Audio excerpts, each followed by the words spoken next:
Hello everyone, I'm Mewtwo and welcome back to Genshin Impact, instead of the Honkai this time. So I have a lot I have to do today. This is going to be a long recording session for myself, even though you guys only see this day at a time. I have to record 2 events and finish the story for Honkai, so still haven't done it yet. But now we're going to do the Lantern Rite event. I was waiting to do this for this weekend because usually with these events they like to release it progressively, and if I do it too early, then I risk the chance of getting to like a stopping point and the event's not complete. So I wait till like the last 2 days in order to make sure everything's unlocked before I jump into it. So here we go. This is the Lantern Rite event that introduces gaming, I am assuming, so... Coaching! And Charlotte! Paimon never thought she'd see you two together. Nice to see you again, Traveler and Paimon. Oh, we're not interrupting anything, are we? Not at all. I wasn't in the middle of an interview or anything. I was just asking Miss Kuching about purchasing a kite. A kite? Are you buying some regional specialties to bring back to Fontaine? Well, yes. And... It seems you haven't heard yet. The theme of this year's Lantern Rite is kites. Aren't the lanterns kind of technically kites? So that's why Paimon has seen so many floating in the sky. Liyue Harbor is always changing, so Is it is it? only fitting that Lantern Rite should change in turn. The Qixing believes it would benefit Liyue to build on our own cultural foundation by embracing the technologies of other nations. After all, it is said that the stones of another mountain may serve to better polish one's own jade. Well, they did kites yeah, last time. remember my business meeting with Tianquan Ningguang the last time I was in Liyue Harbor? That's what it was about. But all I really did was use my network to introduce Lady Ningguang to some interesting people. I'm not sure that quite counts as fostering cooperation. In the end, we decided to combine Liyue's traditional art of kite making with Fontaine's mechanical vertical lifting device. Mechanical lifting device? Sounds pretty impressive. But don't kites just use the wind to fly? Why would you need to add something mechanical? Well, you've actually just answered your own question, Paimon. How high and far a kite can fly depends as much on the weather conditions as on the skill of the person holding the string. But as soon as there's no wind, you can only flail about helplessly like a sweet flower medaka out of water. Experience doesn't matter at that point. Exactly. Liyue is now a nation ruled by humans, after all. It's about time we had the power to make a kite fly, don't you think? Plus, the easier we can make it to enjoy, the more people will want to participate. Sounds awesome. Right? I also thought it was a novel idea. Plus, it shouldn't cost much to do. With Miss Charlotte's help, everything has gone smoothly. Our new mechanical kites are already available to purchase from a stall in the harbor. We're having trouble keeping up with demand. We also gave quite a bit of thought to the price. We didn't want it to be too much more expensive than a traditional kite. Cool! Turns out you two and Ningguang like playing with toys just as much as Paimon! Not true. Toys? They're not exactly toys. You see, Miss Kuching? That does seem to be everyone's first reaction. They're a hobby. Although kites are one of our most time-honored cultural relics, outside of their use in certain ceremonies, I suppose they're considered playthings more than anything now. But to me, there's so much more than that. Oh god, here we go. Think for a second about how remarkable it is that a flimsy paper kite attached to a string has the capacity to touch the sky. It is this slight piece of paper that also carries the weight of Liyue's cultural traditions. There's an old poem that goes, "O kite born of paper, flying true and sound, a lone traveler wanders, just waiting to be found." Send them love, send them words, send them homeward bound? Why didn't you finish that? The fuck? That's weird. Game? Okay. In the past, poets from Liyue used kites to symbolize a feeling of longing, or evoke the peacefulness of idyllic rural scenery. I'm paying attention, I'm reading If the it. people of today can derive enjoyment from this activity, they will not only be more likely to better appreciate the tradition, but also to pass it down to the people of tomorrow. That's the Kuching we know, always thinking 5 steps ahead of anyone else. Well said, Miss Kuching. I've learned quite a bit myself. As long as you're willing to listen, I'm happy to share. I also know quite a lot about the various folk traditions related to kites. For example, whenever a kite blew away, people would say it was the Adepti that summoned the wind to take it away as an offering. That way, you can turn an unfortunate event into an auspicious one. What about something more fun?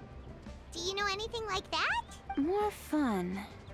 Let me think. We tied a rocket launcher to one of them once. I suppose we should first talk about how kites are made. It's another one of our precious forms of traditional craftsmanship. My grandfather told me that, back when he was a boy, children learned the art of kite making step by step from their elders. First, you use the thin strips of bamboo to construct the frame. Then, you draw a design of your choice on a piece of paper, paste it onto the frame, and tie on the string. Then, you look towards the sky and release the kite to soar among the clouds. Some people write down certain names or desires on their kites, cut the string, and let them fly free. Loot the atmosphere. Others may place particular thoughts or meaning into the design itself. Are certain designs associated with certain meanings? I'm gonna jot all of this down. Well, for example, kites in the shape of a butterfly typically symbolize freedom, happiness, or the desire to break free. Fascinating. What else can you tell me? The scissored-tailed swallow is the most classic design. It symbolizes good fortune and joyful tidings. Different colors also have small variations in meaning. Are these commonly understood meanings and symbols in Liyue? Kind of like the language of flowers in Fontaine. I believe so. Most have probably heard something about it from their elders at some point. If you're interested, Miss Charlotte, I have several books on the topic that I could lend you. They could be a useful reference. Plotting. That would be a huge help! Great! Looks like I've got the outline for quite the article on my hands. Hope it goes well. Perfect! We're gonna take a look around. Yeah, we're gonna leave because it's getting boring real quick. I'll show Miss Charlotte to my home for a little while. I almost forgot. The Ministry of Civil Affairs is hosting a kite flying contest on the night of Lantern Rite. If you're interested, you're more than welcome to bring a kite and participate. No. The rules are simple. Okay. Whoever flies their kite the highest and furthest within the time limit will receive a special honor along with a secret prize. I've already prepared more than enough empty film for the event. I can see the spectacle already. We'll be there. We got it in the bag. Maybe tone it down a bit, Traveler. What if we don't win? We never lose, Paimon, you fool. It's better to keep a low profile until the competition starts. Then we'll give them a show they never saw coming. Oh, that secret prize is ours. Then I'll look forward to seeing your performance. You bet! See you then! Bye. I cannot believe we talked for about 7 minutes about kites. Wait, Traveler? Take a peek to your right. Do you see those two people lurking over there? Yeah, I saw them. Is it just Paimon? Or were they staring at us the whole time we were talking to Kuching and Charlotte just now? They seem fishy. The Chising do attract a lot of attention. Huh. Well, yes, but something's up. Paimon just has a bad feeling. Do you think they could be treasure hoarders? They always seem to be stirring up trouble during Lantern Rite. We should, like, do an extermination. Oh, Paimon's sick of waiting around for something bad to happen. We should strike first, you know. Whoa, Foil their plans before they even begin. You go right, Paimon will go left. Okay, let's do it. Wait, Paimon. Alright, seriously, like, our intuition's pretty good when it comes to these things. We should just nip it in the bud. Actually, I think that's what we're gonna do. Oh. It is with such an air of urgency that you appear before us. This voice. Your comportment suggests you believe us to have committed some heinous crime. Comportment? Perhaps you could enlighten us as to your intentions. Whoa, where did this fuddy-duddy come from? Supposed to be like composure, I You guess? should be the one doing the enlightening, buddy. Don't think we didn't notice you eavesdropping. One look and we could tell you were up to no good. Tell us everything, starting with your name. Okay. Yeah, it is your composure. One bears no secrets before two such as yourselves. You stand in the presence of the mighty and illuminated Adeptus, Mooncarver. That's For Mooncarver? the purpose of this foray into the mortal realm, however, you may address one as Hojong. I doubt it. You kidding? That deer's got his head stuck so far up in the clouds, there's no way he'd humble himself down here with the rest of us. You may want to hold your tongue, Paimon. Don't think that Paimon is gonna believe you just because you know her name. Let Paimon guess. No. You're supposed to be Mountain Shaper, right? That's lame. If these actually are the Adepti, that's boring, because that means they're not playable, because you could obviously tell by their NPC-like features. Indeed. Mooncarver and myself have descended upon the mortal realm for a visit. The two of you may call me Jiahu. Boring. Ah, Alright, well, looks like you did your research. But in our experience, the harder you try to lead us on, the more likely it is that we've got a big fish on our hands. We'll go straight to the Millilith and have you arrested for impersonating a Adepti. Preposterous. Utterly preposterous. if you really are who you claim to be, perhaps you could prove it? Right. Tell us something that only an Adeptus would know. And it better not be some common knowledge that any person on the street could tell you. During the last Lantern Rite, we gathered at Mount Hulao with Rex Lapis and made use of Cloud Retainer's supreme cuisine machine to prepare Okay. bamboo shoot soup. Perhaps you have some recollection? Yes, we do. The flavor of that soup was more than enough to whet one's appetite. As such, Cloud Retainer assented to my use of the device beyond that singular occasion, providing other recipes to boot. Since then, one has dabbled in the pleasures of the culinary arts whenever time allows. If they're gonna take human form, why take the form of like a withering middle-aged man with like a receding hairline? Why not have something more, I don't know, classy? Dabbled?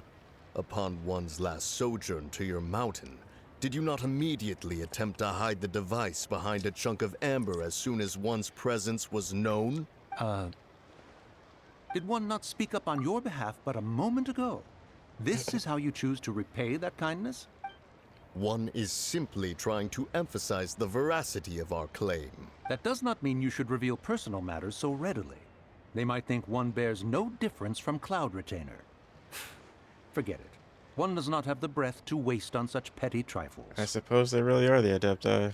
How That disappointing. might have been more detail than we needed. Seems like you two are the real deal, and Paimon sorry for suspecting you. But, for beings as forgiving as yourselves, this is just water under the bridge. Take it as a Right? compliment to the quality of your disguise. Few people will be able to see through it. You indeed have an agile mind. Cloud Retainer was not mistaken in her high estimation of you. Paimon's still curious about something. It's just... Paimon can understand why Mountain Shaper is here, but why did you decide to come to the city, Mooncarver?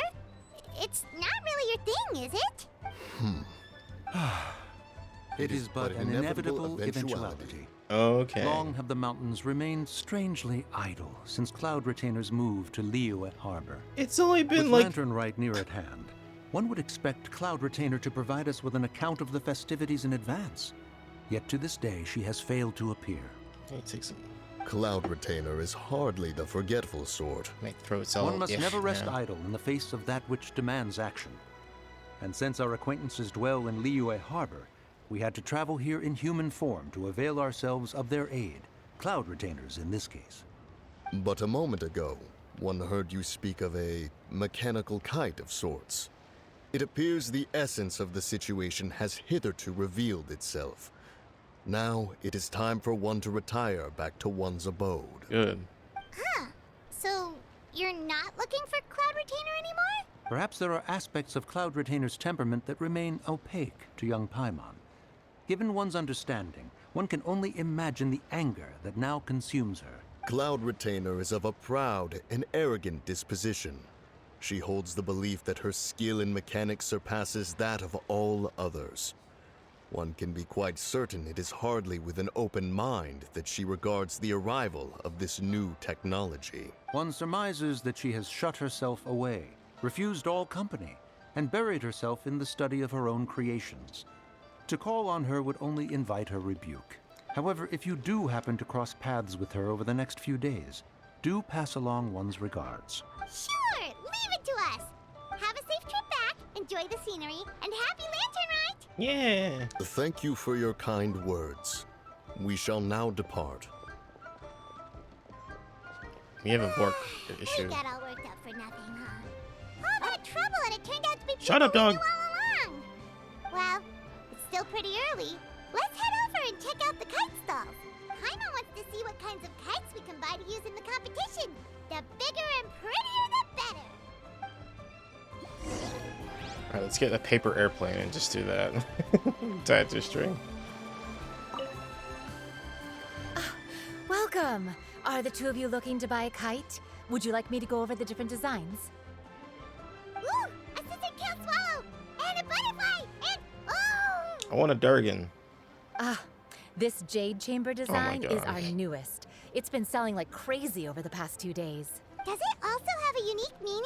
Of course. The jade chamber symbolizes wealth and abundance. The kite bearing its design is said to bring riches in the future to those who fly it. Well, Paimon sold. Oh, now that's Paimon's kind of kite. Yep. I apologize for the interruption, but are all your wares in order, Miss Genuine? Yes, they're just over there. The paper, bamboo, and dyes. All the necessary kite-making materials. Wonderful. I'll pack them up and get a guard to deliver the goods to Yilong Wharf for you. Yilong Wharf? Oh, wonder what that place is like during Lantern Rite. Paimon would love to go take a look. Well, if the two of you are interested in going to Yilong Wharf, then could I trouble you to find Gaming and deliver these goods together? Oh, it's Gaming. Sorry. Is Gaming the guard you just mentioned? Well, yes. The communications office handles shipments and transports around Liyue. He works for the Secure Transport Agency, one of our sub-organizations. The problem is, many of my colleagues have taken leave during Lantern Rite to spend time with their families. So, our available workforce has seen a dramatic decrease recently. If you were willing to help out, then I could get a head start on my next appointment. You do seem really pressed for time. We'll help, but we expect to be compensated. Of course. Hard work deserves ample rewards. Now, at this time of day, Gaming should be somewhere in the vicinity. Just follow the main road until you see the head of a Wushou dance costume. Should be on your right. Be sure to come back if you'd like to buy a kite. I'll even give you a discount.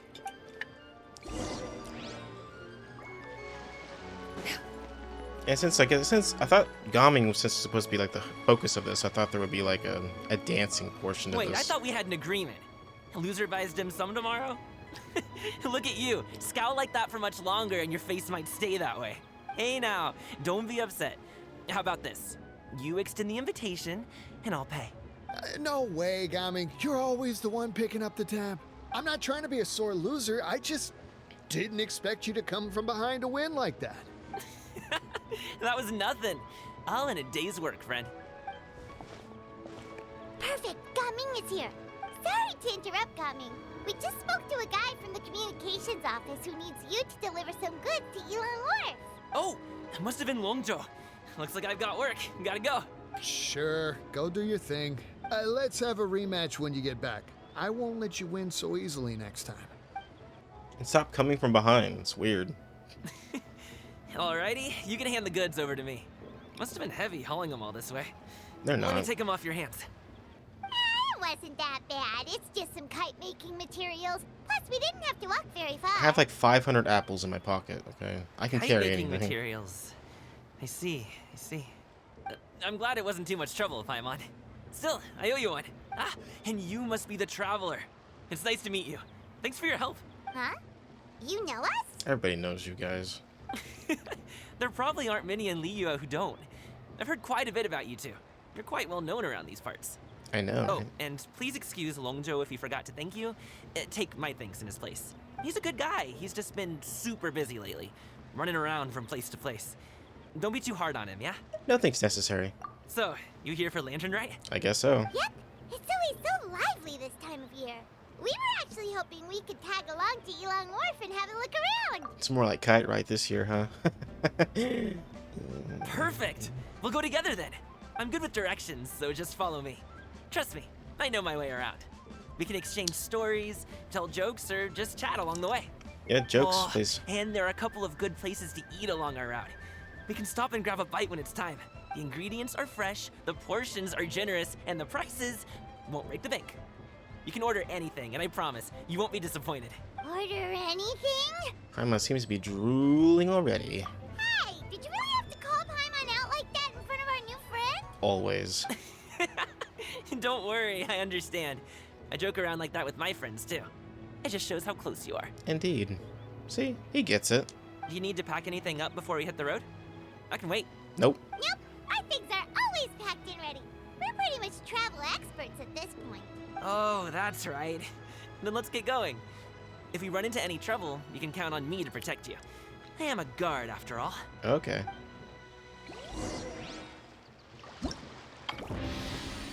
Oh.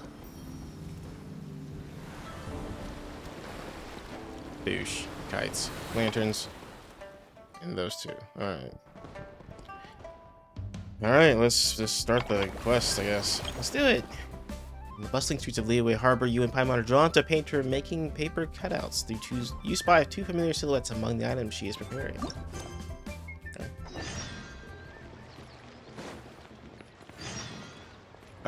I don't know if I should be doing this or... Well, we'll see. Okay, my poor voice is gonna have to talk, isn't it? Why can't we just have like a nice event where I don't have to talk? It's a Banui, though. Round and fluffy, soft and bouncy, jump and bump. Oh my gosh, welcome, and allow me, Wingsun, to be first to wish you two the joyous Lantern Rite. Happy Lantern Rite, Miss Wingsun. You seem to be reciting something just now. What were you talking to yourself about? Or perhaps a revolutionary recipe? Not far off the mark, nearly a hole in one. I was just thinking about the food, Guoba. I thought I'd turn that off. I'm sorry. And now those are names we know. You know Guoba and Yugui too. How could I not? You're looking at one of the one-man restaurant's regulars, you know. As long as I'm not on the road, I eat at least 7 meals a week at one-man restaurant. When paired with my hometown style of cooking, first some lightly seasoned fare, and then a spicy flavor bomb. It's just a smash hit. If I end up with too much heatness, just need to down some of the right meds and flush it right out, and then after a couple of days recuperating, it's back to gorging myself on Chowtown. Best take it easy. I also wasn't try living like that. Anyway, I got to see Guoba and Xiangli pretty much every week, and sometimes even little Yao Yao. But Yao Yao brings Yugui along to see Xiangling. Guoba and Yugui end up playing together. It's wonderful. No matter how exhausting work is, just watching them shake and sway is enough to sweep all your cares away. But I can't be the only one cared by Guoba and Yugui. I want everyone to bear witness to the cuteness for themselves. Well said. Now this is something important, but just how do you plan to do it? Unless these things on the table are... Bingo! I just made paper theater featuring Guoba and Yugui as stars. Everything you see here is a prop for paper theater. Paper theater? That sounds kind of familiar, doesn't it? Is it about the canvas behind you and watching the shadows on it? You guys may have heard of paper plays, a traditional Liyue art form. By artfully using the pictures and lights, you can make the scenes of the screen come to life. I love paper plays since I was a kid, and I learned a little bit about them from Master Ying Gong. After I grew up, I became a painter, studying and traveling all over. While I was in Fontaine, I learned a few new drawing techniques and a thing or two about filming. I had quite a few sparks of inspiration, too. So using paper plays as a basis, I tried creating a novel interactive game, and thus the paper theater you see before you was born. Paper theater and paper plays also have very different styles. Paper theater focuses on simple, short stories that'll bring a smile to the audience. So that's why this year's first paper theater will be all about an especially amiable story. Guoba and Yugui are looking for ingredients to cook up something delicious together. Guoba and Yugui are cooking together? That sounds really interesting. Now that's worth paying attention to. Fun and food in one place. Looks like you two are really on board. Excitement is expiring. And there's no time to lose. Please, just relax and get ready to enjoy this paper theater performance. Okay.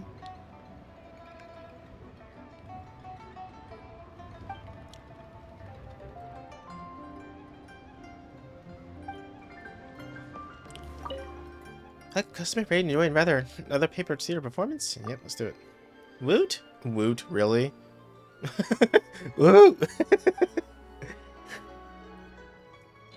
Can't believe she dropped a woot on me. Fragrant mountain delicacies. The aroma of valuable fungus like matatsuke permeates and blends perfectly with the flavors of all manner of ingredients, causing the resultant dish to radiate flavor. Guoba is very sensitive to the scent of matsutake. Fortunately, his small hands are ill-suited to the task of gathering said mushrooms. Okay.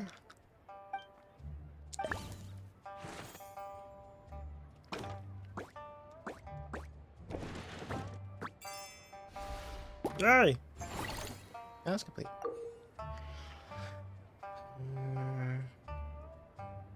Okay.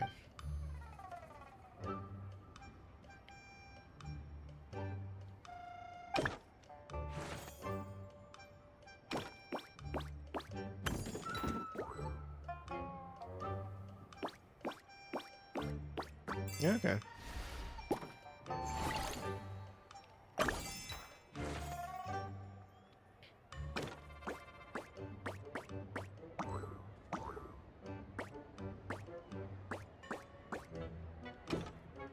Hmm.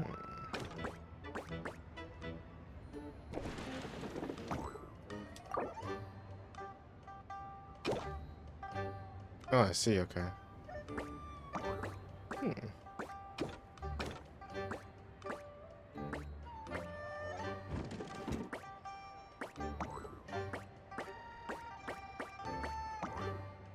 Am I dumb? Am I supposed to push that box on top of the key? Oops.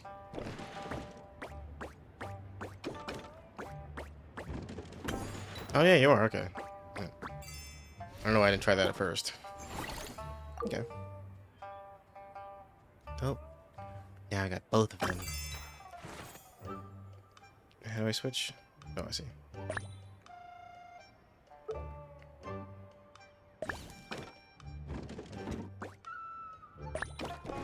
Okay.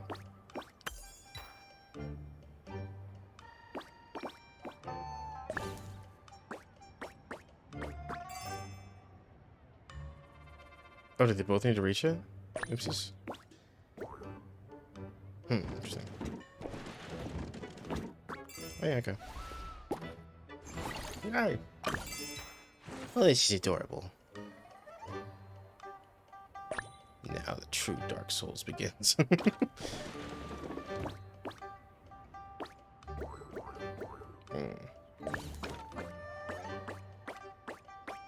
It's just how to reach for both of them. Damn. Actually, hold on. I think I need to push this box onto the key. At least the only way to reach it, so.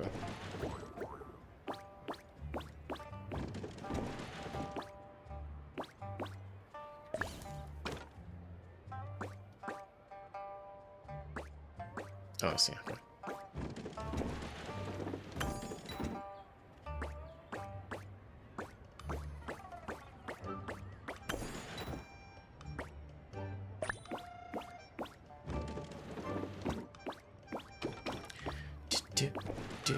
Do.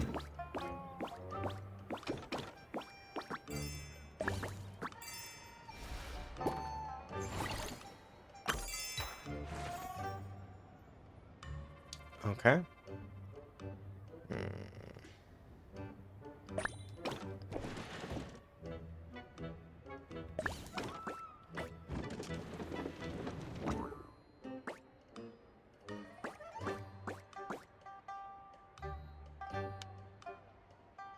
Oh, I see.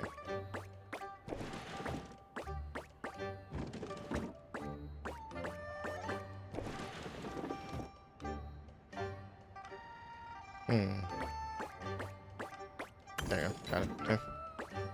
It's one key down.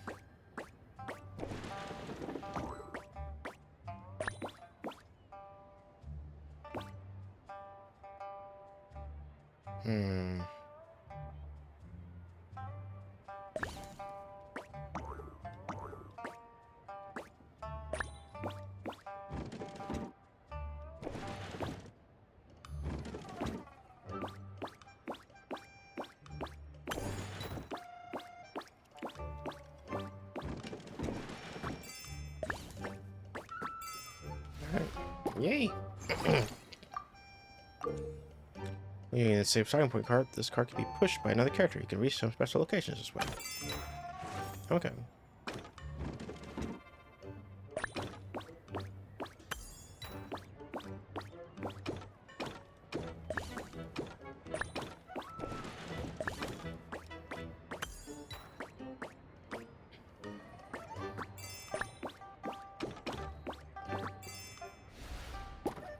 How many of these are there? Yeah. I apologize if I'm not going to do a lot of talking. My throat is still kind of meh from being sick, so... Right now I'm actually chewing on a cough drop.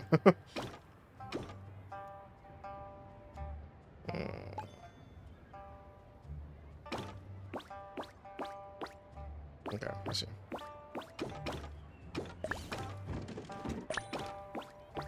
Just gonna be far enough to reach that. Alright. I'm assuming I want to use this box.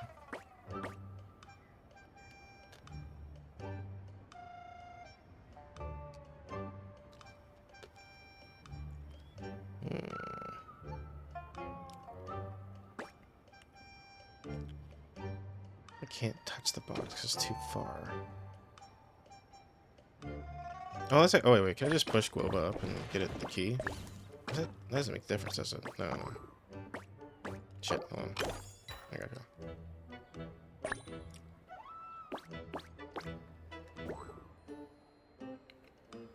Oh, you know what? I think I was supposed to push that box up first.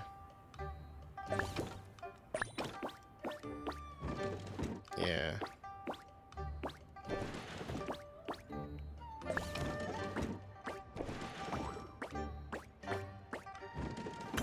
There we go. Okay.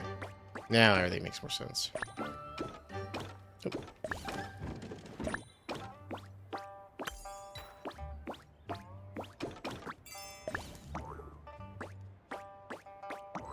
Oh, right. Let me push him up.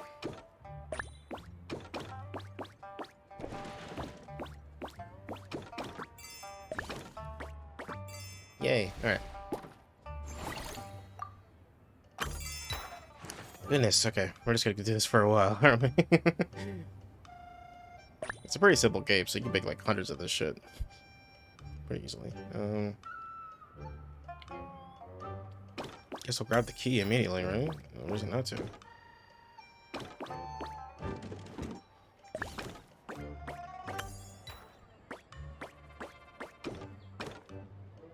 Suppose I'm supposed to push this down.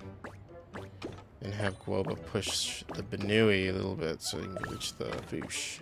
Or the key, rather.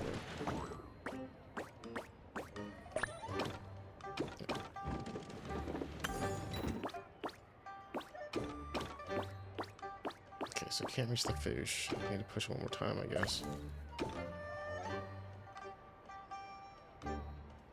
Can he reach it? Yeah. No, actually. Oh no! The Benui's not close enough. How do we do this? Maybe Benui has to push him back so he can reach one more space to push Benui forward. Now he can reach it. He can reach it. I'm smart! Oh, that's it. Glede and you get finished making the dish together. Yay! Alright. Are you impressed? Alright, anyway, next mission.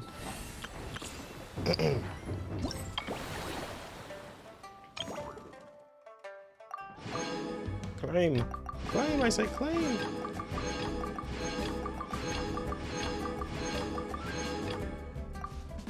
Alright, that one's done. Next one is Joyful Beasts and their Auspices. During the Lantern Rite Festival, you and Paimon run to Gaming and another friend watching the Wushou dance together. He has prepared an endlessly fascinating event and waiting for guests to come and experience it.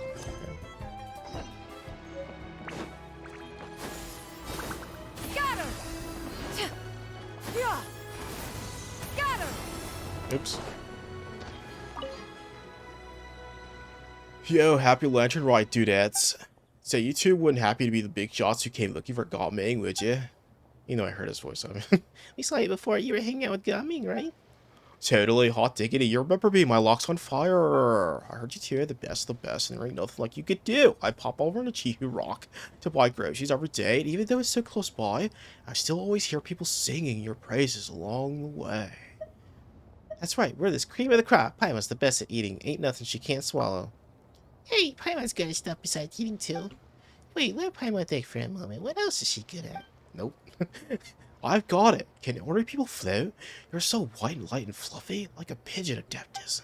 Flying alone is amazing. I mean, it should be super easy to carry stuff. It makes work a cinch. You should help your friend more. You're the Pigeon Adeptus, Paimon? Let's ignore whether it's even possible for a pigeon to turn into Adeptus for now. Paimon just wants to point out she's always been helping Utena. For example, if Utena falls from a really high place, Paimon will grab onto her and make sure she falls isn't too painful. Even though Paimon's not strong enough to actually do much lifting, if Paimon really was a pigeon Adeptus, she'd give Utena a boost while she's using the wing glider and help her fly higher and farther. You two gotta practice more. Just like when I practice Wushou with Gaming, the more you practice, the better you'll work together. Rapport isn't easy to build. And it just so happens I created a fresh new game, hot off the press. It's called Just Wushou Dance. Wanna have a go? Not only can you work on your teamwork, you can also learn about the Wushou Dance. Just Wushou Dance. Oh, just Wushou Dance? You wouldn't happen to talk about that big old doll next to you, right? Bingo! Authentic Wushou Dance is downright devilish to learn. Even if you got a pro showing you the ropes, you won't be able to stick with it unless you love it and have got the perseverance to match. So I changed the rules for one style of Wushou Dance, switched out some proofs, and boom, the game was born. And it's also Lantern Rite now, y'all. Perfect for helping everyone enjoy themselves and work up an appetite or work off the extra calories. Just put on your dancing shoes, well, your dancing outfit, and you'll see you can grab the most tea bricks. You can dance and bump all over the shop in 2.5. It sure sounds fun, but Paimon doesn't think she's strong enough to wear such a big outfit and play with other people. Utena is really good at games like this. Paimon will watch and learn from the sidelines first. Bring in, I'm the dancing queen. Terrific! Those tea cakes will be a piece of cake. Huh? Pigeon Adeptus, will you not personally participate? A pity. Yeah, it's no problem. Utena and Paimon will be traveling together for a long time to come. We'll have plenty of chances to level up our teamwork. Also, to say Paimon will learn a bunch about working with Utena just from watching. You're so close. I'm starting to get a bit jelly. That plays right this way. Let the doodad of legendary deeds step up right up and just Wushou Dance. Pigeon Adeptus, you sit back and enjoy the show. Alright, I gotta take a drink after that.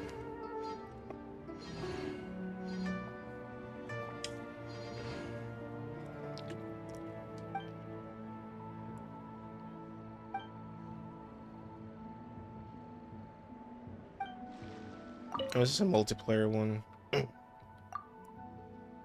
course it is.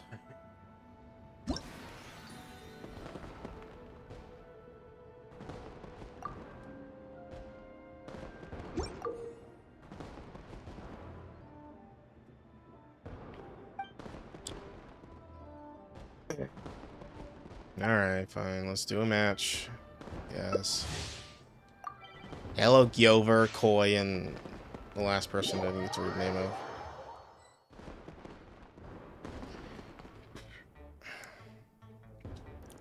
Gyover with the lowercase g.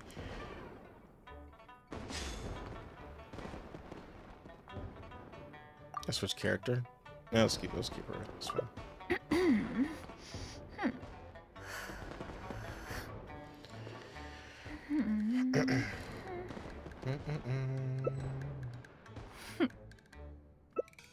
Romine. Ramen. Romina. Ramine. Is it like Nominee from Kingdom Hearts, but Ro? Oh, man. Peace prevails throughout the land, and all things are made new, as buds in the spring. This is an auspicious era for humanity. Indeedle.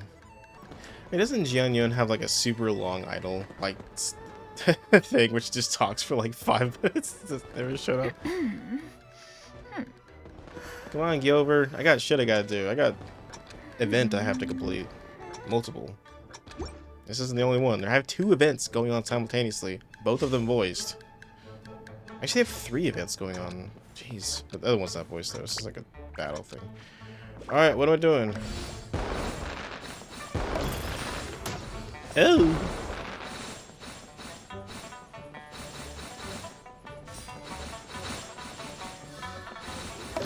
Boom! Oh! Don't make me smoosh!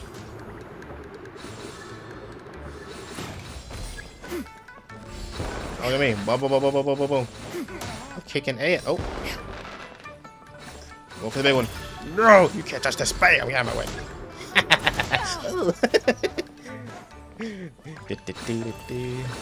Don't you dare. Don't you fucking dare. Oh, you bitch. Well, I'm gonna get you right when you get out of it. Come here. Get you both. Get out of my way, bitches. Actually, the dude's Gelming's winning right now.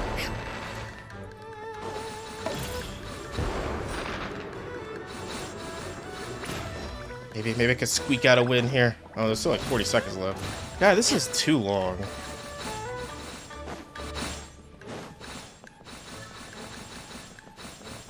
I'm just kicking ass over here. Whatever.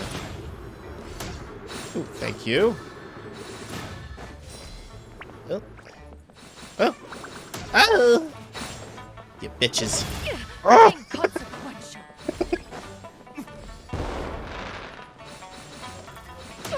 Ew, why do you see that one?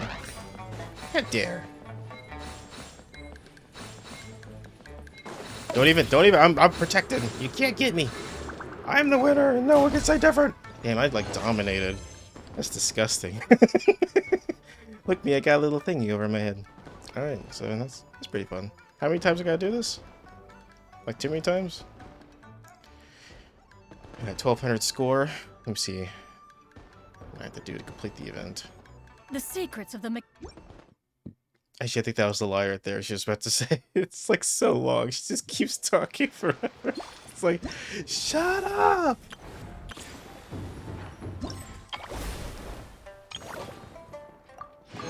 Okay, okay, so just complete each mode and get a total score of 6K. Alright. I'll do it, sure, why not? That was pretty fun. I kinda like the ones where you just collect stuff, because I hate the ones like where you get the hide and shit. Okay.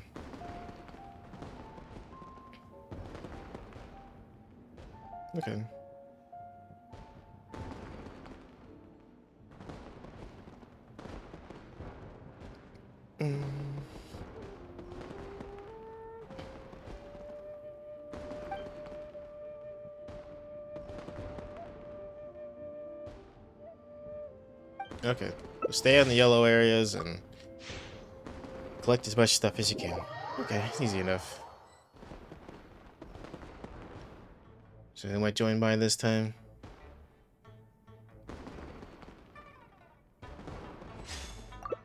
You got Almond and Jaren.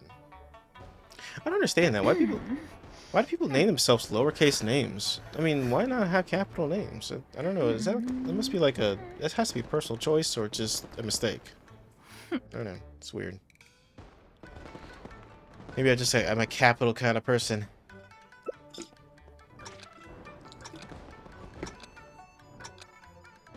At least everyone readied up this time. Have to wait like a whole minute for the damn game to start. Alright guys, let's have a fair fight. Nothing below the belt, and you know, just do your dingus. Don't come for me immediately. Why? What's the point? I'm coming for you. Oh god. This is my space. Don't take ow. You bitch. I'm taking this spot. It's mine. No! I did mine too. Bullshit. You're a whore. Alright, get out of here. Both of you get out of here. Oh! No! Don't you dare. Fuck! That shit has like really good range. inconsequential. Yeah, you guys fight over that one. I'm gonna stay here. Oh, this is a delicious spot right here. Oh, yeah. Oh, I got this corner right here. If it gets too close, I'm gonna... Get out of here. The fuck out. Ugh! Oh, so far. Oh, I got a thing. I got it. I'm gonna hold on to this. I'm gonna hide in this corner over here. Don't you fuck it there. No!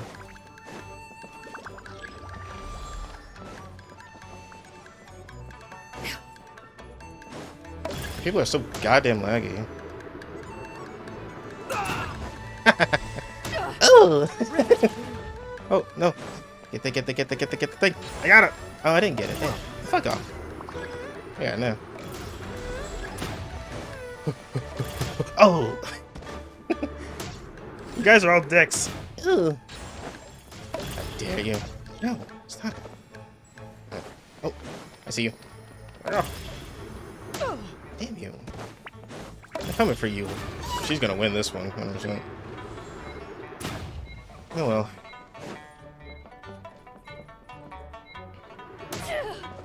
Oh.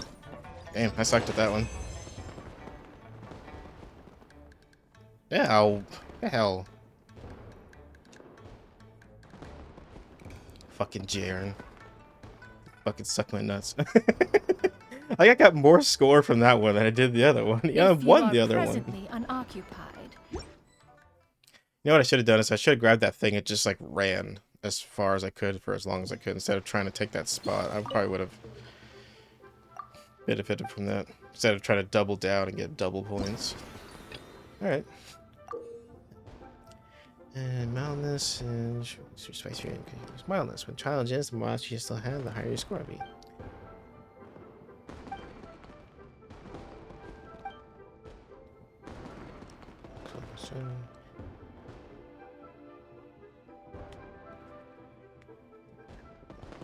Okay. Sure, let's do it. Oh, Kirito is joining. Oh, all the way from Sword Art. Oh, okay. And free paths. But Kirito is from Sword Art, right? I think so. I'm not. I haven't really watched anime. It just sounds familiar. And Trickster. See, look at all these capital names. Look at all these capital clean names instead of being like.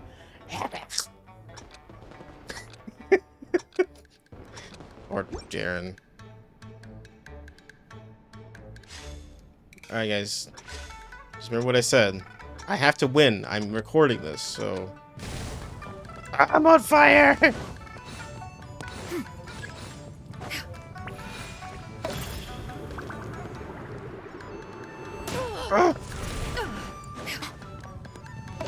No, you're a whore. Alright, fine.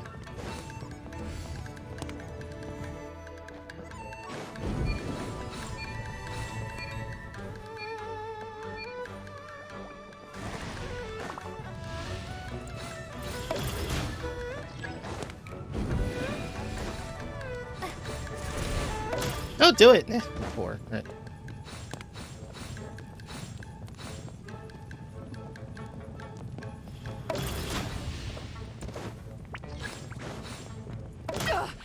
Riveting.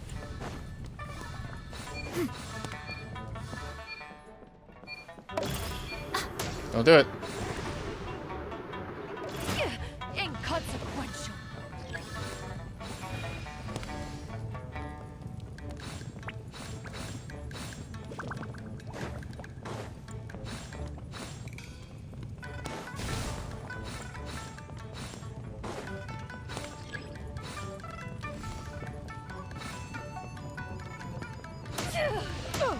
Yeah, fuck her. Jesus.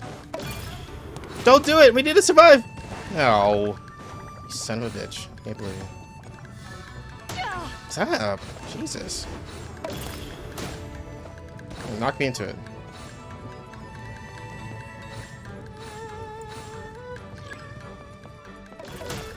Ah, those things have like a stupid rage, or this game has terrible latency. It's probably both. Oh shit. God damn it, I walked into that. I'm sorry.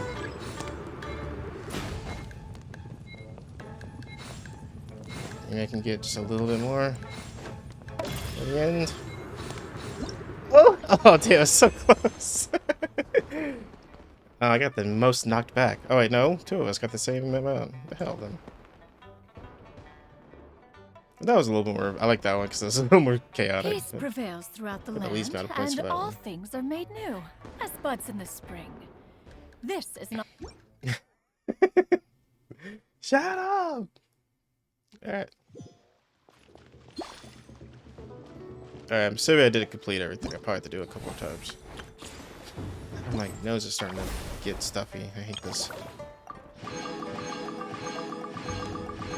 Yeah, I need like a couple more times to do that one. Alright, well, we saw with that. I'll complete that on my own time. Nothing really crazy with that. Let's continue, shall we? This one has... Oh, I can't do this one yet. Festive Fever. Can I get Gaming? Invite one character in your party. Oh, I don't have enough. All right.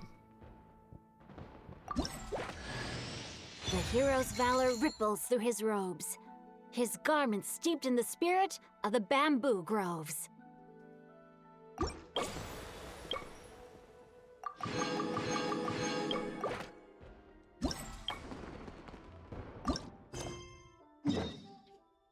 Oh, sorry. Hold on 1 second. God damn. I can do it. What's up? You are presently unoccupied. Perhaps we could stop a while at one's abode for some repose and conversation. Nope. The docks are just a bit further. One step at a time. Hang in there.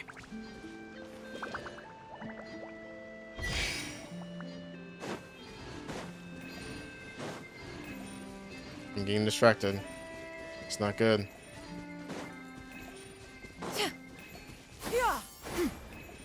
Skyward! Alright. Perhaps one should invent. Scatter! Alright. Oh, I'm coming now. Oh shit! Wait! Get behind me. I'll handle this. Hey, what gives? Settle down. Final warning! You asked for it! The time's beckon. Off with you. Wasn't done. Mighty mythical beast!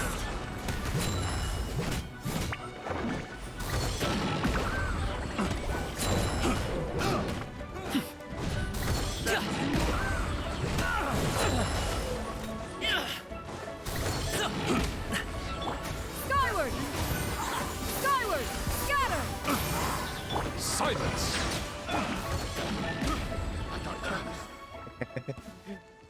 He's fun, actually. Seems like we really can't go anywhere without running into treasure hoarders, can we? Yeah, it's not uncommon for deliveries to get intercepted. That's why this job needs guards like us.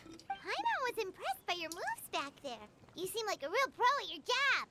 Oh, that's not a skill I learned on the job. It's just a hobby.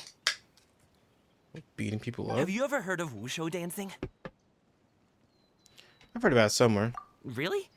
Wushou dancing is famous in Chunyu Vale.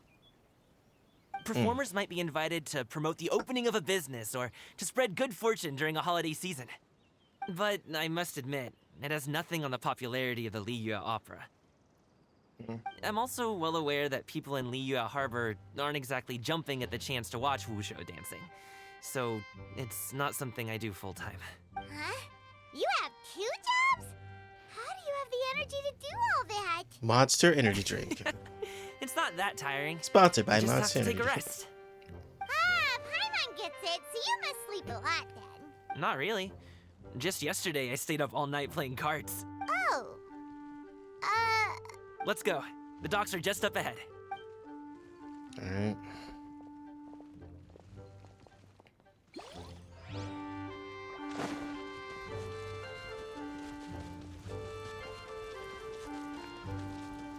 Yeah, my Gaming is very low level, so this is very dangerous for me.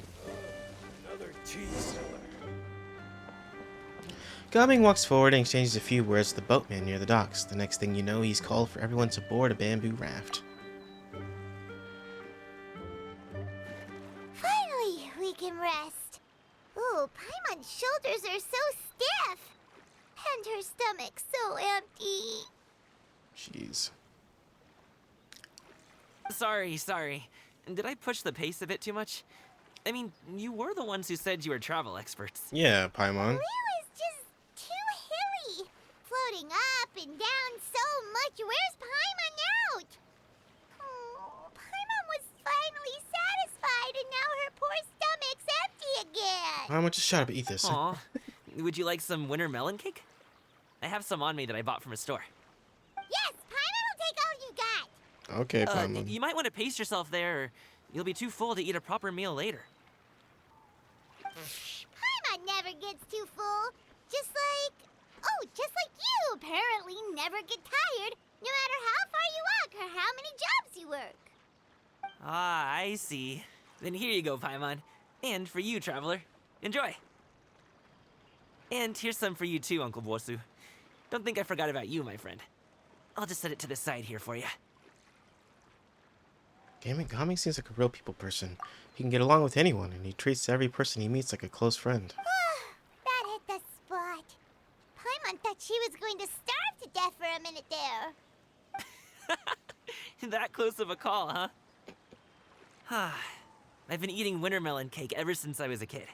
You can buy them from all sorts of places, whether it's a small vendor on the side of the road or a big restaurant in the city. But each place produces cakes with a slightly different flavor. If you like these ones, I can give you the address of the shop I bought them from. I'll just have to check when we get back. Oh, all my jabbering must be making it difficult for you to enjoy the scenery in peace, huh? Don't be afraid to tell me to zip it for a little while, okay? Really, I won't be offended. It's okay. Paimon is kind of enjoying listening to your chitter-chatter. Aw, a fed Paimon is a happy Paimon, huh? Hey, Paimon can be in a good mood anytime she wants. How about you zip it? You slowly lose yourself in the beauty of the surrounding scenery. Before you know it, you are there.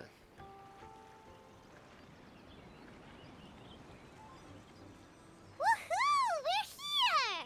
Don't forget your things, and watch your step as you get off the raft, or you're in for a swim. Thanks for the ride, Uncle Wushou.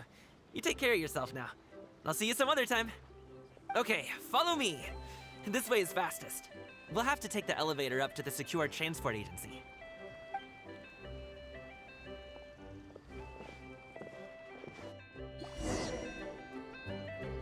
Alright.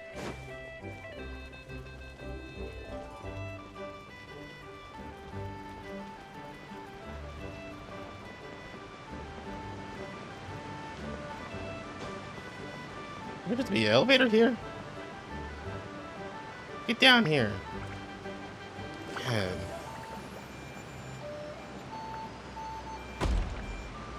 Up we go.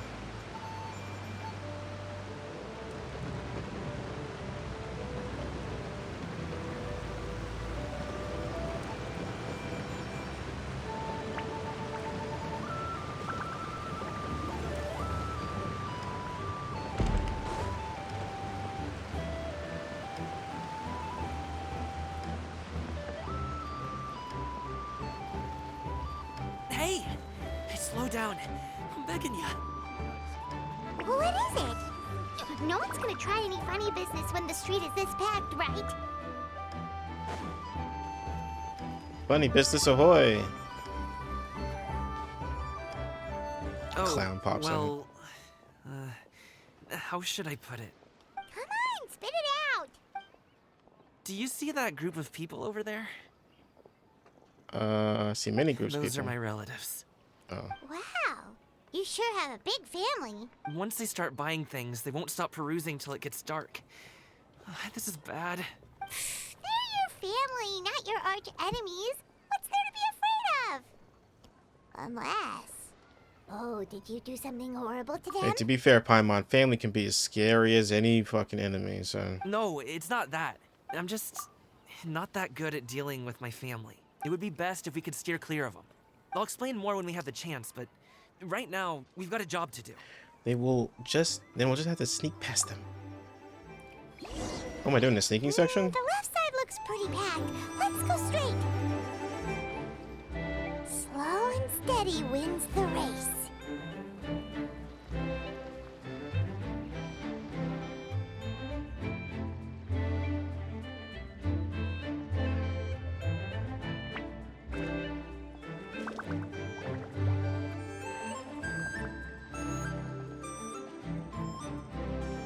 Hello, dear guests. Is there any work that you need done?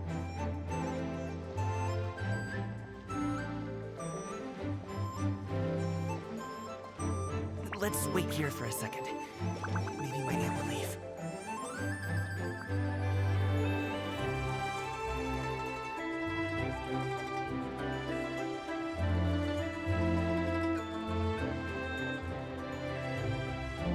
She's gone. Let's go. Is there any work that you need done?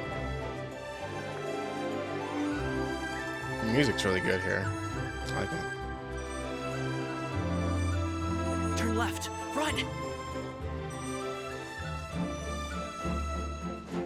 To the right, and... Nope. We're here. Wow, you guys are good. I'm impressed. Oh, we just climbed That over. was nothing. It was a piece of cake. Oh, winter melon cake to be exact. You got any more? You really liked it, huh? Ooh, you know what? I'll buy you a whole bunch and pile them so high you could swim in them. As long as you don't wind up drowning, Paimon. Oh, we could only dream, Paimon. Hey, Uncle Jirgwe. These are my friends, the Traveler and Paimon. They came to deliver some goods with me. So I guess I'll go ahead and take these over to Uncle Yongzan then? Yes. Thanks for your hard work. I should thank you both for your trouble as well. Please take a seat and rest for a bit. I'll prepare some tea. No need. We'll be off soon anyway. Hey, we're already here, aren't we? No harm in taking a load off for a bit. Plus, I know the Secure Transport Agency has some great Songhua tea stashed around here somewhere. I promise you, one sip and you'll be hooked. Anyway, you just sit down and relax, Uncle Jirgwe. Who would I be if I just sat here and let you go through all this trouble? Leave this to me. I have to be up and about to drop these goods off anyway. What's a little extra time on my feet? Oh, you aren't too picky, right, Traveler? I know Paimon prefers things on the sweeter side, so I won't steep the tea too long. And I'll add some dim sum pastries on the side. Aw, you noticed what Paimon likes? He's very considerate. I like him. Though he's like so considerate, he's boring. Oh, not long at all. We just kind of tagged along on his trip to Yulong Wharf. He's just a super welcoming guy. We became friends, you know, just like that. That's just how he is. He's the attentive sort. Really knows how to look after his own. A while ago, one of our guards had to take off work. Said his joints were hurting due to the rain. Gaming personally went all the way to Boo Boo Pharmacy to get some medicine for him from Dr. Baiju, then traveled through the night to deliver it back to him. That young man has such a good head on his shoulders. How can anyone not love him? I mean, there is his dad, but, well, ask anyone else. And... Uncle Yongzan says he doesn't have the personnel to spare for this delivery right now. So what do you think, Uncle Jirgwe? Should I go ahead and deliver it instead? It feels like we've troubled you enough already. It's kite-making materials, though. Could be for a kid. I'm sure the sender wants it delivered before Lantern Rite. Oh, by the way, here, have some tea. Refreshing aroma and lingering aftertaste of the Sunglow tea invigorates your spirit. All right, then. Deliver it if you want to. Ooh, are you free in 2 days? How about we grab some dim sum from Shinya Kiosk? My treat, and don't even think about trying to pay. Whoa, that's way too generous of you. Don't mention it. Just think of this as a thank you for all your help.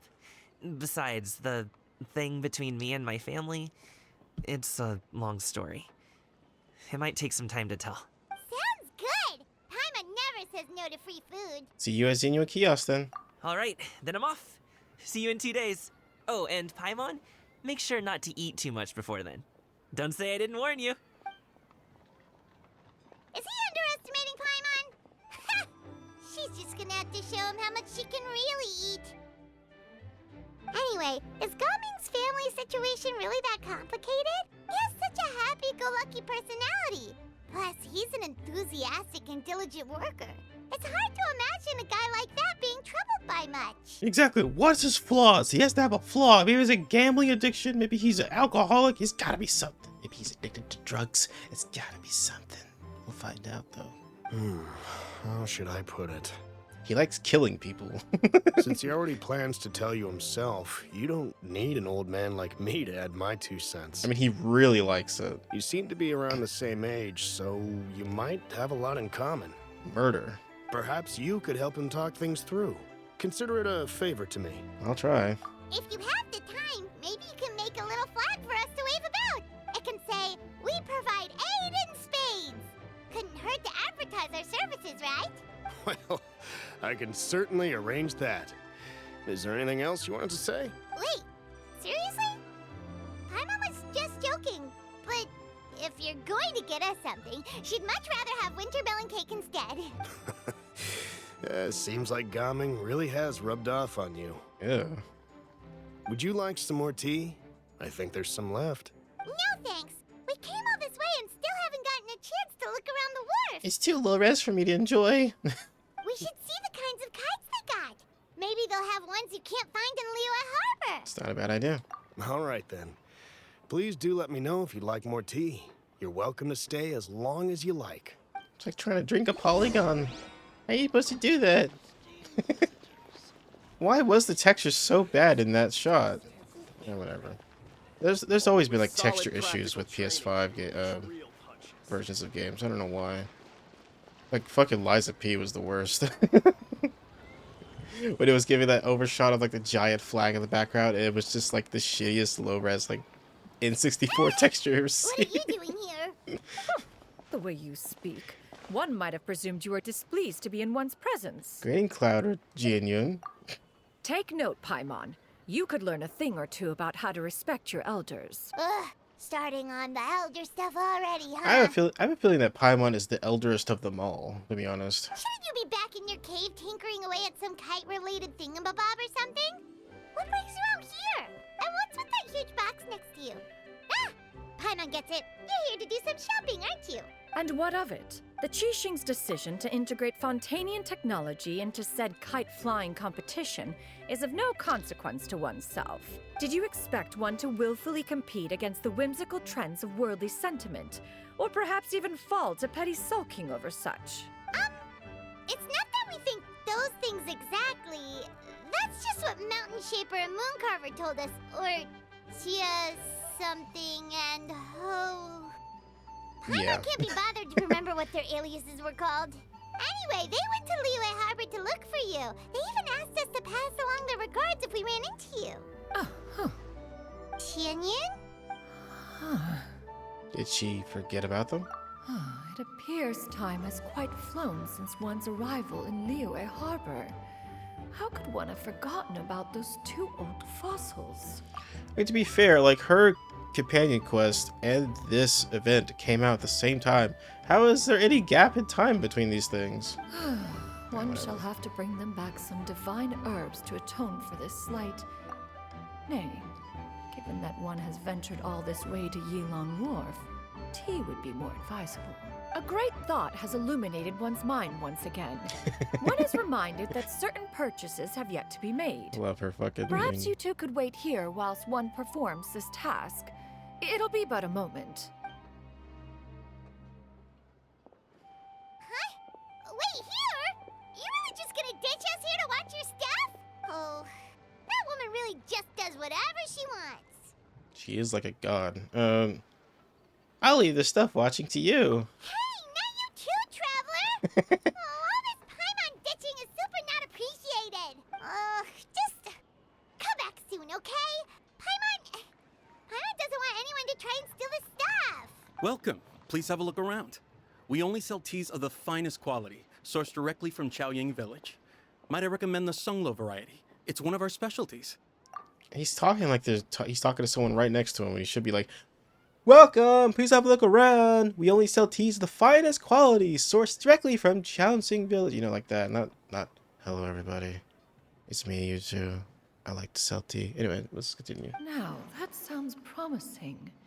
One will bring some back for those old fossils, and all will be well. 2 boxes will do. Wonderful.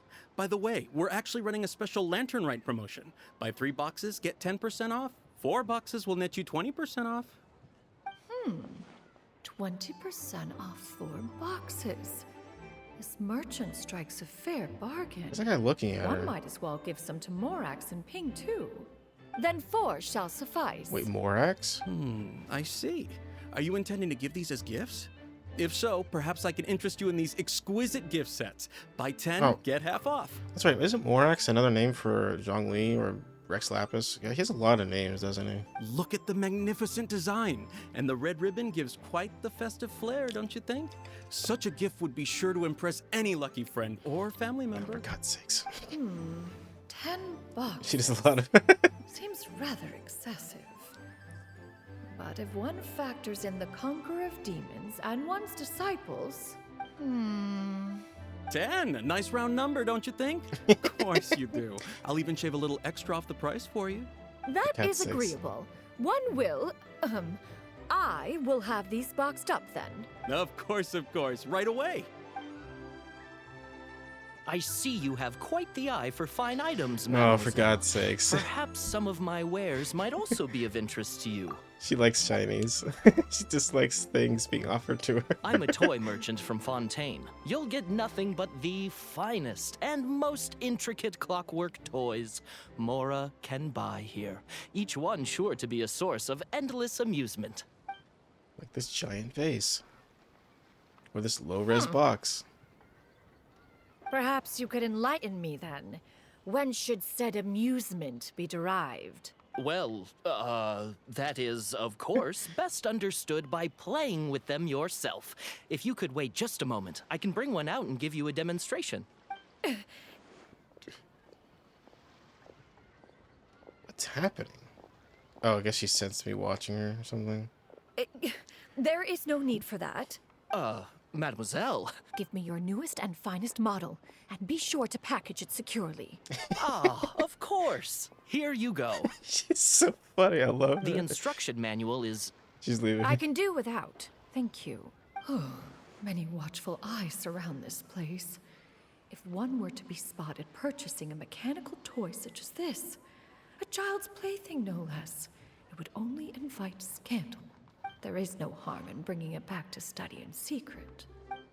I love her so much. She needs to be in all future events. She's like the new Arataki. I should head back before Xianwen notices.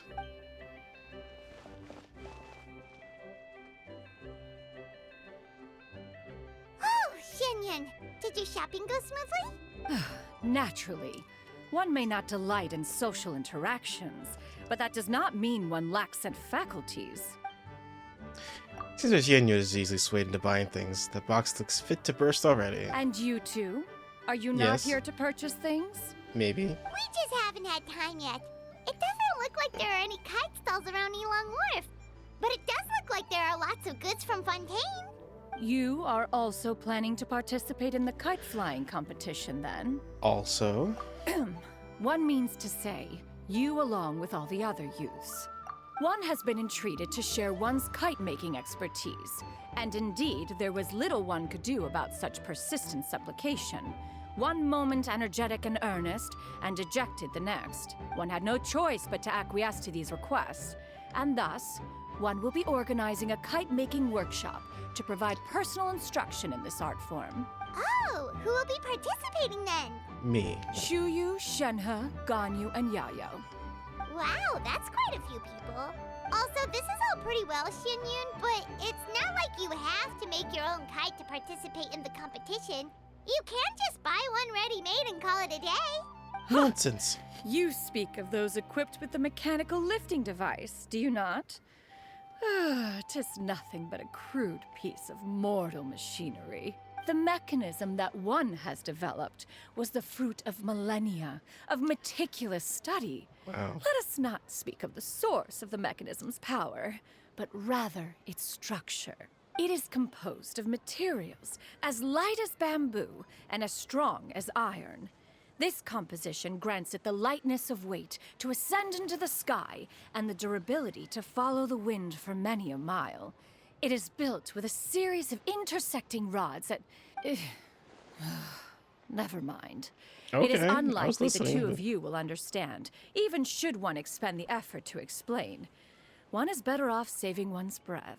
It sure seems like you want to talk about it, though. So, will you be attending the workshop or not? Yes. Huh? Wait, you've been trying to invite us this entire time? Seems interesting. All right then. No need to prepare the materials in any case. One has it all sorted. Arrive at Mount Outsong in 2 days.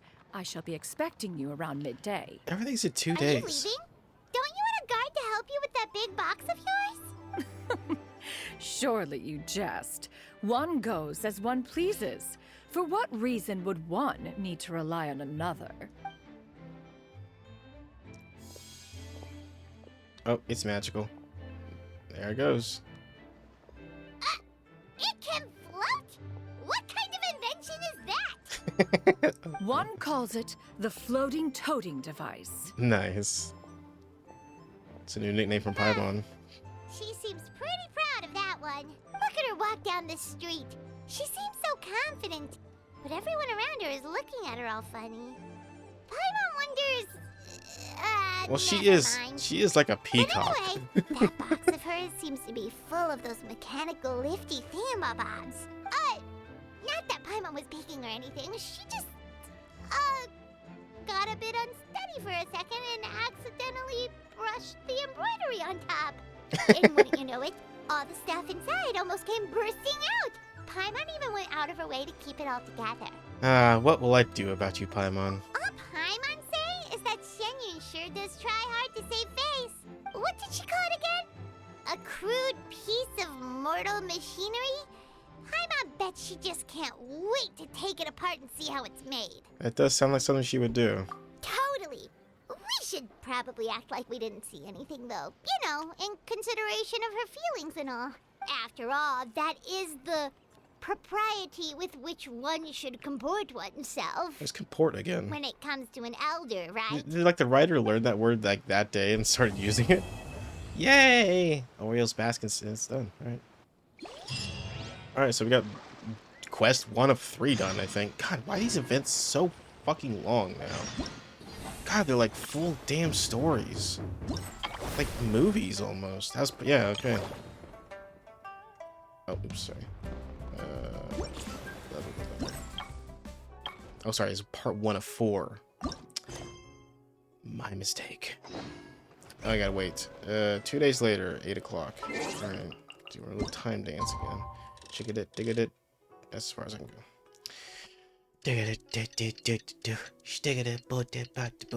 This is the time skipping song. It's gotta be so long. Why has it gotta be so long? God, I don't want to do this event for the next 2 hours. I have a life to live. I have games I want to play. There's like Paper Mario I want to play. There's like Paper Mario I want to play.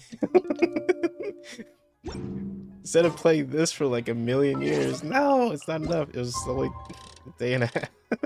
But there we go. Yeah, but time to give a song. I'm exhausted. My throat hurts. I hate everything.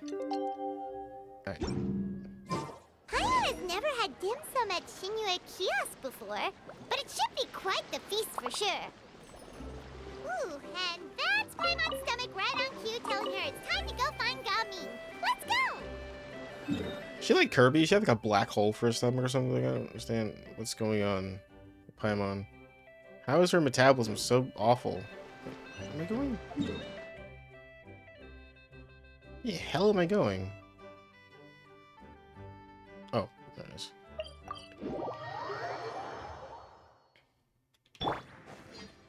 Yeah! Skyward! Scatter! Yeah!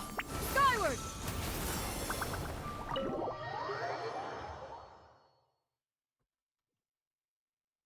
Oh, you're here early. I just ordered. The food should be out in a second. Sit down. Let's all take a seat! Here, hand me your cups. Okay. Oh, thank you! Wait, you weren't supposed to drink that, Paimon. That was for you to rinse your utensils. She just drinks anything and put it forever. That's a thing? Paimon, that was bleach! As you talk, piping hot dim sum, dishes arrive at the table one after another. And just when you think all the dishes have been delivered, the hostess brings over a generous bowl of seafood congee. Oh, that's a picture. Wow, so much delicious food! Do you really eat all this just for breakfast? That's ridiculous. That's just how we do it where I'm from. Most of the time, though, I don't eat lunch after dim sum.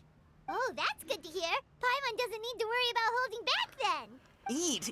If it's not enough, we can always order more. Oh, and there's tong soy coming as well. I don't usually have that in the morning, but, well, since everyone's here, I just had to order it. What about you, Traveler? Is the food to your liking? Want some more seafood congee? Let me refill your bowl. That would be great, thanks. Paimon's gonna take you up on that. Fill it up nice and full and make sure she gets a few extra shrimp. Thanks! Everyone picks up their chopsticks and begins to dig in. Each dish tastes exquisite and uniquely flavorful. You slowly start to relax as you enjoy pleasant conversation over a satisfying meal, as the intoxicating sedative sets into your soul and puts you into a deep slumber which you will never wake from. It goes on until even Paimon can't eat another bite. Ugh. So full. satisfying. It even gave Paimon some extra brain juice. Oh, listen. Paimon's figured it out. Figured out what? Let's think about this for a second, Gaming. You invited us to this awesome restaurant and ordered a whole table full of expensive dim sum just for the three of us. Well, you must be hiding the fact that you're some young master from a rich family. That would explain why you try to keep your friends and family away from each other. Are you confusing me with Xingqiu? Huh? You know Xingqiu? You sure know a lot of people. Well, when you're on the road as much as I am, you hear all sorts of rumors. Sometimes they're true, sometimes they're not. What it comes down to is being able to tell the difference. More often than not, that means knocking on some doors to find out for yourself. Oh, you truly are a man of many talents, young Master Gaming. Okay, enough with the teasing. Sorry to burst your bubble, Paimon, but you're wrong about my family situation. What? Oh, Paimon thought she was onto something there. My dad is just an ordinary tea merchant. Small scale stuff, you know? It wouldn't even make sense to mention his business in the same breath as the Feiyun Commerce Guild. My dad... he always wanted me to inherit the family business. To be a merchant like him. But that's just not who I am. It's not who I ever wanted to be. Gaming always seems so happy and carefree. This is the most serious I've ever seen him. This topic must be very important to him. Have you ever talked to him about it? You know, about your interests and aspirations and stuff. Of course I have. I told him I wanted to be a Wushou dancer. That I wanted all of Tevat to see what I could do. According to my dad, though, that wasn't a real job. Just a child's pipe dream. Oh, that's terrible. I'm sure he thought I would come around eventually, but Wushou dancing has always been the only thing I wanted to do. One day, he tried to get me to visit some other tea merchants to start building the right relationships, but I refused to go. We got into a huge fight. We were this close to throwing hands. And I would have killed him, probably. I was so angry that I ran away from home. I haven't been back since. Don't get on my case just yet, okay? It's not like I think I'm completely without fault. No. I know that it wasn't the right way to go about things. But my dad's stubborn. No matter how hard I tried to convince him, it just went in one ear and out the other. There was no changing his mind. I knew talking would only get me so far, but if I made it big in Liyue Harbor, the results could speak for themselves. Gaming. But I'm sure you both already know how that's going. Daddy issues. Wushou dancing's just not that big in Liyue Harbor. In the past, I would go door to door from store to store, asking if they would be interested in hiring a performer. Most times, I wound up eating nothing but humble pie. And you can't just rely on dreams to put food on the table, right? So I found a job as a guard to make some money. And now I have enough to get by and then some. Still, change takes time. Gotta take it slow, you know? Paimon understands. Okay, enough of all that serious talk. Our tea's getting cold. Ooh, let's do something fun this afternoon. What do you say, huh? I'll organize. Actually, we kinda already have plans this afternoon. We told Xianyun that we would go to her kite-making workshop. Oh? Are you interested in kite-making, Gaming? Oh, no. It's just that I happen to know Auntie Xianyun. Auntie Xianyun? Auntie is no way to address a mighty and illuminated adeptus. Do you not know who she really is, Gaming? Oh, I know that she's an adeptus. Oh, okay. I met her during a delivery once. But hasn't she been in the city lately? She's even tried, with some limited success, to change her terms of self-address or something like that. She came to see me a few days ago to ask about luminescent dyes. Oh, wait a second. She doesn't plan on putting those on a kite, does she? Is that not something you can do? It's one thing to use it on cloth, but applying it to paper is another matter entirely. Why couldn't she tell me what she wanted them for? Yeah, she does seem to have trouble with that sometimes. It would be such a shame if everyone worked so hard on their kites only for them to get ruined in the end. Okay, I'll go with you. If Auntie Xianyun wants to use those dyes on a kite, the formula will need to be changed. Great! The more the merrier! Cloud Sea Appeal of Brilliance revealed. God, I can't believe there's 4 parts to this event. I'm gonna die. It's gonna perish on screen. Make 1 million views. Yutu dies on camera after playing the longest event in Genshin history. And people are like, who the fuck is YouTube?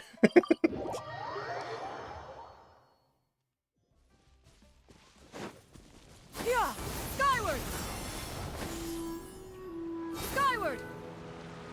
Scatter!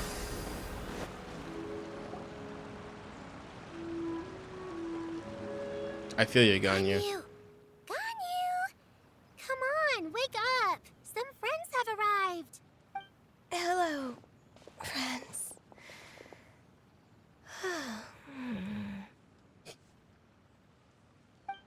Ganyu! Oh, I have some mint oil.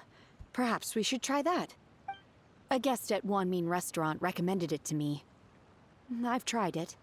Its stimulative effects are much stronger than what can be achieved from chewing on mint leaves alone.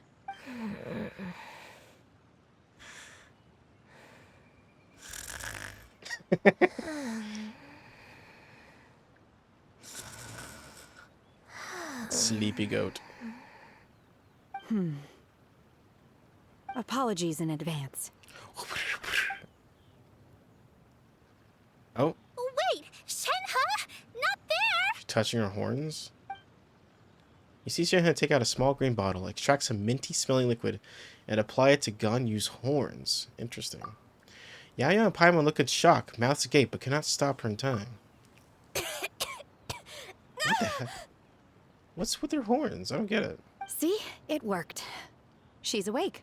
Are you okay, Ganyu? Do you need some water? Or maybe something to eat? I'm fine. I just feel chilly all over. Your ice element. Huh. Was it that effective? Chilly, huh? Master always says a cool head leads to a calm heart. So, does this mean that heat's what we need to help you, Ganyu? Paimon doesn't think that's what the expression means exactly. I feel a bit better now. Was I asleep? Must have been around the time I usually take my midday nap. Did you not sleep last night? That does seem to happen to you often. Perhaps you should come work at Wanmin Restaurant with me. We get off at 10 on the dot every night without fail. I could never. I'm sorry. I seem to have missed your name. You are... Gaming. Me? My name is Gaming. I work as a guard for the Secure Transport Agency. Gaming. The name sounds familiar. I believe I've heard your name mentioned around the Ministry of Civil Affairs. People tell me you're an extremely enthusiastic worker, and you are very generous with your help. Well, you know me. Or, I guess you don't. My name is Ganyu. Alright. This is Shenhe, and this is Yao Yao. It's an honor to finally meet you all. Oh, you must be here for Auntie Shen Yun's kite-making workshop, right? Yes. I have neither made nor flown a kite before. As long as Master is willing to teach, I am willing to learn. Me too! I want to participate in the kite flying competition with my best friend! Plus, it's more meaningful if you make the kite yourself, right? Her Your best fucking friend voice. didn't come with you? Well, Chi-Chi's been super busy helping Dr. Baiju lately. I'll meet up with her later and give her a huge surprise. Oh, I also brought bandages and ointment with me today. It's easy to cut yourself when working with bamboo, so I thought I should come prepared. Wow, you're really thoughtful. As for myself, I'm afraid I lack some of my companion's enthusiasm. I was originally planning to buy a ready-made kite and just enjoy the festive city atmosphere with everyone. But Cloud Retainer is always going out of her way to look after her juniors, wanting us to have the best there is. She always puts us before herself. It was so thoughtful of her to arrange this workshop, so I simply couldn't let such consideration go to waste. My motivation for being here might be a little different, yes, but I'm ready to put in just as much effort as everyone else. Well, we're all here, but where the heck is Shen Yun? Shouldn't she be here by now? Who is it that speaks of oneself in such an ill-tempered tone? Oh god, is that what's her name? Come on, you clearly heard Oh. Paimon! Master stopped to buy grilled tigerfish to share with everyone. Come get it while it's still warm. Oh, Paimon, sorry, Miss Illuminated Bird! Paimon always knew you were the smartest, coolest, and prettiest Adeptus. someone as wonderful as you is sure to have brought enough for Paimon as well, right? No. Cloud Retainer sits down in her bags while Shuyu hands out the grilled fish. As everyone begins to talk, lively conversation fills the usually tranquil environment of Mount Outsong. So delicious. Paimon's life is complete. It appears that we've ended up with quite a few participants indeed. Go ahead and divide yourselves into small groups. The materials are over here. The regular dyes and luminescent ones have been clearly marked. Use them as you see fit. As for how to make the kite, one assumes you all made sure to listen to the instructions one provided while we were eating. Yes? Are there any questions? Paimon may have focused a little too hard on the eating and less on the listening. I'll be the one making it anyway. You can just help out. Paimon knew she could count on you, Traveler. One will wait under this tree and avail oneself of the cool air while one digests. Do not hesitate to seek one's company if you have any trouble, questions, or simply want to chat. We're not in any hurry to get started. Why don't we go see what the others are up to? You got it.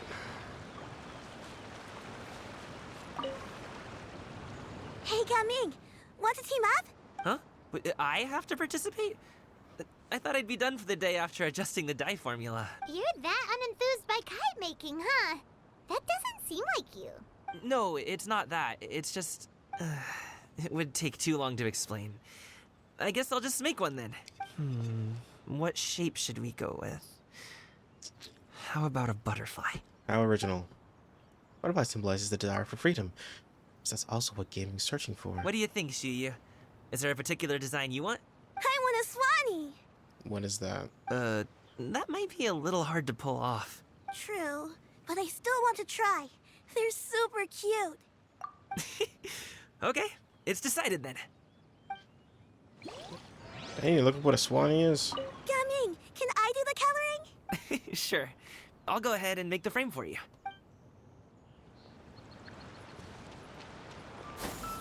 Oh, okay.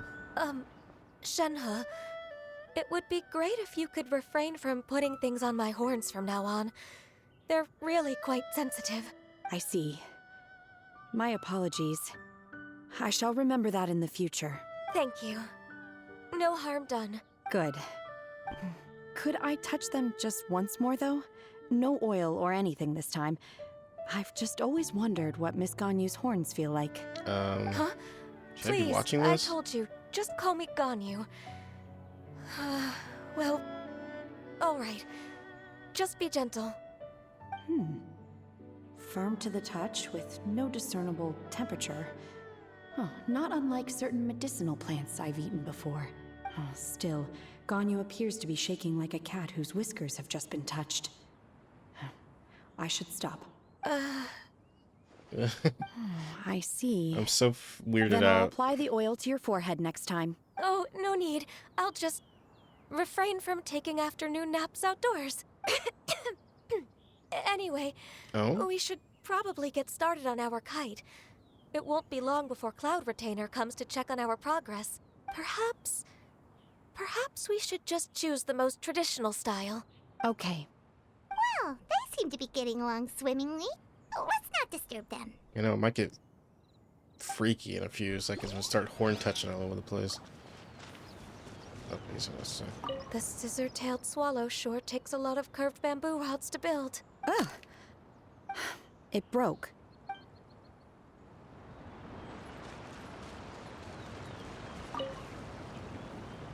Auntie Cloud Retainer, look! Am I doing it right? No! Very good. Your frame is nice and sturdy. This design, is it a finch? Yep.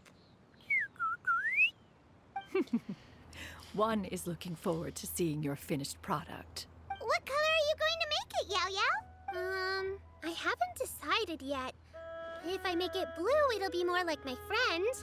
But if I make it gold, it'll be more like me. If you are asking for one's own opinion, one would advise choosing gold. When giving a gift, the key consideration is the recipient's feelings, is it not? One imagines your friend would much prefer a kite that reminds them of you. Oh, hey, I never told you the kite was for Chi-Chi. How did you know? With age comes wisdom, child. One simply has a way of knowing things. Oh, cool. Thanks, Auntie Cloud Retainer. I'm gonna start painting it gold right now. Good. One will watch. You two seem strangely unoccupied. Yep. One was under the impression that one was supposed to be doing the relaxing. Is your kite finished? Totes. We actually haven't started yet, but we're going to start, right now. We should get started on our kite now. Let's go. Hold on. Let me go. Once I get better at making kites, I'm going to make one shaped like Uruguay. You gave him to me, and he's just the best. One is pleased that you like the gift. First, we have to decide on the shape. Hey, what are you laughing at? Let's make it a Paimon one. The option is just to make a Paimon shaped kite. Oh, that's not a completely crazy idea. If nothing else, a Paimon-shaped kite could at least make sure you never get lost on your travels and always find the tastiest food and funnest things to do wherever you go. Maybe we're not exercising enough artistic license. Ooh, we should exaggerate this a bit. How about this? The word Paimon means the guardian angel of travelers. Pretty sure like Paimon is like a demon. It's the name of a demon. A really bad one too. You build the kite's frame according to Cloud Retainer's instructions. It looks great. Now, where are the what eyes? expression should we give her? Since the kite is going to be flying super high in the sky.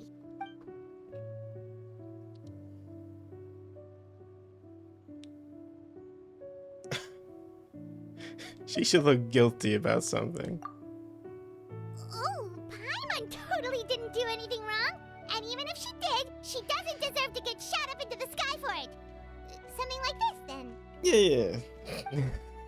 Yep, that's the one. Now that we've decided, let's make it happen.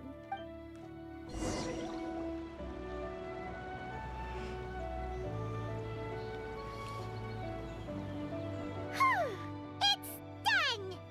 Paimon has to say, Kai Paimon might even rival real Paimon in terms of cuteness. Now we just have to attach the string, right? All right, gather around, everyone. Oh, Shenyun's calling us. I want to see the expression, damn it. Don't tease me. Alright. Let one take a look.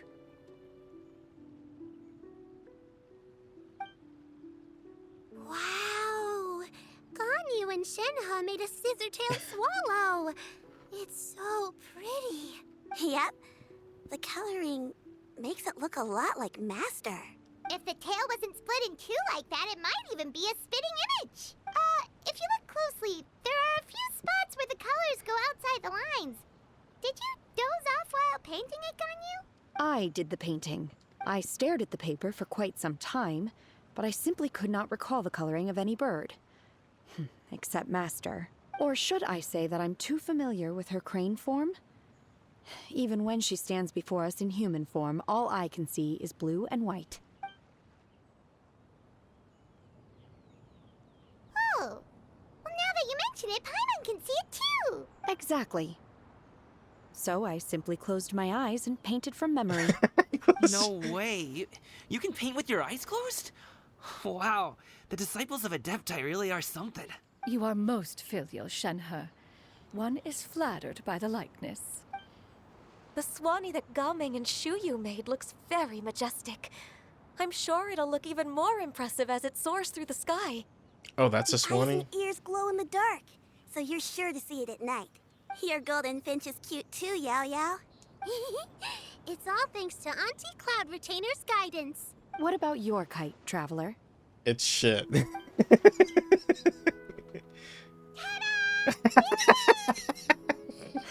Very Paimon-like indeed. Perfect. Why do you say that, Shenhe? That one time the travelers suspected that a piece of meat was missing from their bowl, that was the exact expression on your face. Is that something that happened? So it was you. Is that the Jade Chamber? Oh. Oh? Oh? As a gentle breeze brushes past, the Jade Chamber drifts towards everyone's feet. Who dares attempt such a flagrant display of impropriety by releasing a kite into one's territory without one's permission? Oh, and to do so by making use of this crude piece of mortal machinery. One simply must know who it is that possesses such impertinence. Oh, she mad. She turned back into crying for him. Continue attaching the strings, everyone. One will be but a moment. Cloud Retainer? Traveler, Paimon, could I trouble you to go after Cloud Retainer? Master's going to be okay, right? I'm more worried about the person who released the kite. There's wind up ahead! Looks like we can glide over!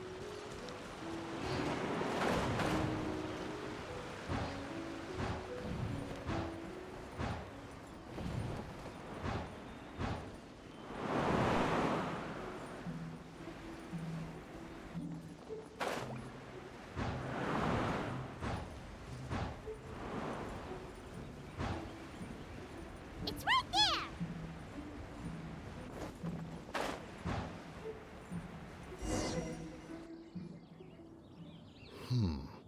This Fontanian device of mechanical motion is quite curious indeed. Of course, it's man carver. Now is hardly an opportune time for your musings.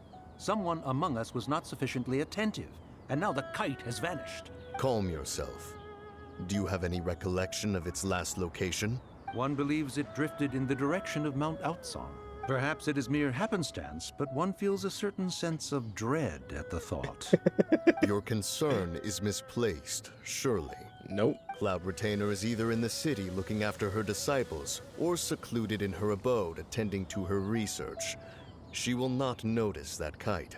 On the subject of said kite, however, one simply must remark on the genius of its windless lift technology. One cannot help but surmise that its ingenuity rivals that of Cloud Retainer's creations. Still thy tongue. If Cloud Retainer were to hear you profess such a thing, we can both say farewell to any further use of the Supreme Cuisine Machine. One presumes that this kite belongs to you. Huh? Regard the situation with which we are now confronted. This is all your fault. One's fault? One seems to recall that releasing the kite was no solitary endeavor. Say something, Mountain Shaper. Surely you can think of something to appease her. Further explanation shall only fan the flames of her wrath. It would be better to stay silent and retire at the earliest opportunity. We can hardly avoid her forever. That may suffice during Lantern Rite. But what about the Moon Chase Festival? Sooner or later, she will discover our true identity. Hello? Go retrieve the kite. Absolutely not. You retrieve it. That is not our kite. Oh, so an adeptus such as oneself is mistaken then? Ah, you're an adeptus? Please forgive us for any impropriety. I truly possess no inkling of who could have released a kite into your esteemed domain. Pray, who could be responsible for such wanton behavior? Verily, verily, we were but delighting in the surrounding scenery. This locale is home to such exquisite mint. Well, it's so awkward. And if that's all, then we'll just be on our way. We finally caught up. You sure do fly fast in your illuminated bird form, Shinyan. Mooncarver? Mountain Shaper? What are you doing here? God damn it, Paimon. You ruined everything. She... Okay, no. Paimon's getting a weird vibe. Did she say something wrong? It is of no consequence. Long has one seen through their disguises. One was simply curious as to how long they would keep up the act. Then you are not angry? How could one feel anger at the sight of two old friends enjoying themselves? One is also well aware of how enticing these city novelties can be. We were simply consumed by a fit of festive spirit. Seldom do we get the opportunity to partake in the delights of the times. However, we are far from being as adept as you in matters that require a deftness of hand. No worthy kite could be born of our own making. Thus, we could only take the convenient route, so to speak. Your prowess in mechanics is unparalleled, Cloud Retainer. You wield the wind and waves themselves. Your singular talent stands unmatched across the land. Of this, we are well aware. You guys do ramble a lot. One has guests to attend to. We will have to convene again some other time. Traveler, Paimon, do try to keep up. Oh, she's still angry. Already? All this flying from place to place is wearing Paimon out.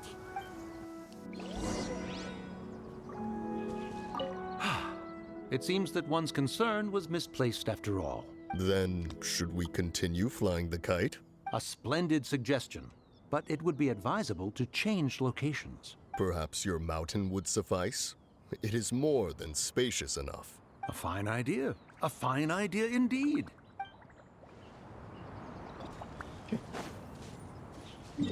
Alright, back to my announcing, I guess. Yeah! Skyward!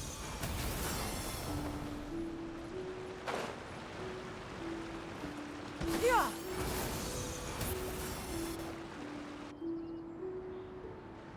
They're back. Bye.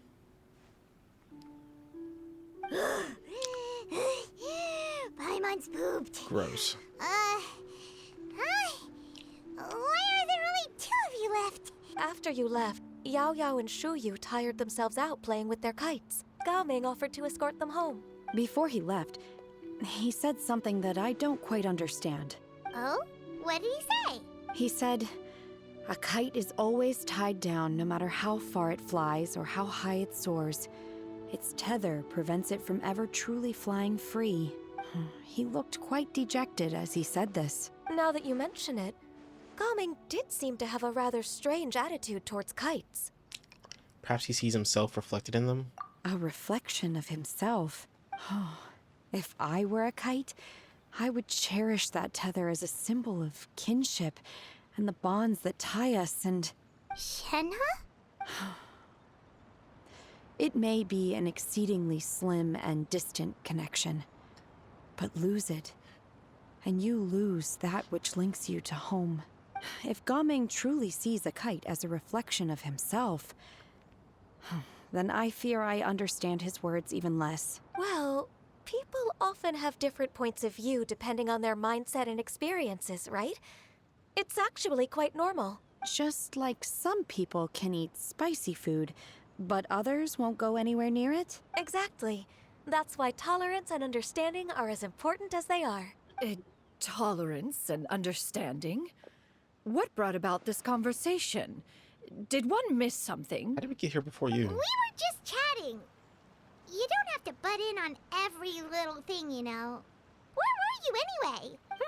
One was merely doing a bit of cooking. Night fast approaches. If you are otherwise unoccupied, one would entreat you to stay and eat before you depart. Oh, it's been so long since I've had the chance to enjoy your cooking, Cloud Retainer. Worry not. One has prepared a variety of meat and vegetable dishes. One is more than familiar with everyone's culinary proclivities. I call dibs on Paimon's portion. Hey! Paimon's hungry too! It's not like the dim sum and grilled fish could keep her full the whole day, you know? Shenhe, Ganyu, come with me. Whoa, what's with all the secrecy? You're not trying to play favorites, are you? If you're ready to serve the food, we can help too. Okay. Yeah! Skyward! Scatter! Skyward! We wait outside with Cloud Retainer's abode for a few moments. This is... Oh, new outfits. Wait, did I get these already? I can't remember. I think I did. Oh, I can feel the wind brushing against my legs. This is a bit embarrassing. Is the headpiece secure? I should have asked Cloud Retainer to check before I stepped outside.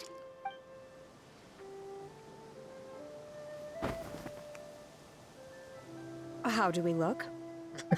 Try to look badass. She asked them just like that? You look great. You look pretty too, Ganyu. Oh, how should Paimon put it? You both look so Just elegant posing. and refined. Those outfits really suit you both. Given that one employed the services of the best tailor in all of Liyue, one would expect nothing less. What colors have you been partial to lately, Shenhe and Ganyu? Lately? Why is Cloud Retainer suddenly asking about what colors we like? I like black. One is gratified to see one's disciple has inherited one's own tastes. The color black doesn't get dirty easily. A virtue I've come to value recently. And you, Ganyu? I favor blue and black. And the material is sufficiently comfortable, yes? Yes, very. I simply cannot thank you enough, Cloud Retainer, for this gift. And the kite, too. Thank you, Master. One is content, as long as you are pleased with the gift. One hopes these garments will see much use. You sit down and enjoy a table full of delicious food and pleasant company. Seems like your supreme cuisine machine is just getting better and better, Xianyun. This golden crab's particularly good. The shell's deliciously crunchy, and the meat inside is so succulent and sweet. Paimon can't stop eating. It's a good thing Gaming isn't here, or Paimon would have to duel him for the food. You know, with chopsticks. It would be you'd trounce him. He traveled all this way on account of the kite-making workshop, and he spent the whole afternoon looking after Shuyu. One was hoping to treat him to a meal. Oh well. One will just have to extend one's thanks in person. It's rare for someone to make such a good impression on you, Cloud Retainer. One has high standards. He appears to be a young man of much merit, and one is not the type who would see such potential squandered. It appears that he wishes to break free from the kite string that tethers him. Kite string? Huh, what strange metaphors you speak in, Shenhe. Ever since you returned from one mean restaurant, your turns of phrase render one at quite the loss. Where do we even begin? Oh, do you know about the conflict between Gaming and his dad, Xianyun? One has only heard that the two are not on good terms. He ran away from home and hasn't been back since. Oh? Ran away, you say? Huh. One believes we would all benefit from a more thorough retelling. Start from the beginning. No, let's cut to the end. Okay. Oh. Paimon just hopes he won't mind. Okay, Utana tells Cloud and everything she knows about Gaming's family situation. This shall not do. Uh-oh. Lantern Rite fast approaches. We must make haste. As one was contacting various tailors around Liyue, one could not help but be reminded of Menogias. He possessed a singular talent for clothing design. He had an exquisite eye, not just for fabric selection and color pairing, but also for what accessories could best accentuate a garment's overall styling. What the hell are you talking At a about? gathering of adepti, Bonanis once complained in secret to some of the ladies in attendance that the skirt Menogias made for her was too long and impractical, lamenting that it would only hinder her in battle. However, when one asked Menogias his opinion, he remarked that the train of the skirt would serve to enhance her adeptal countenance by exemplifying a certain elegance. Menogias was that type of person. When it came to topics relating to garments and accessories, not even Rex Lapis could best his stubbornness. And later...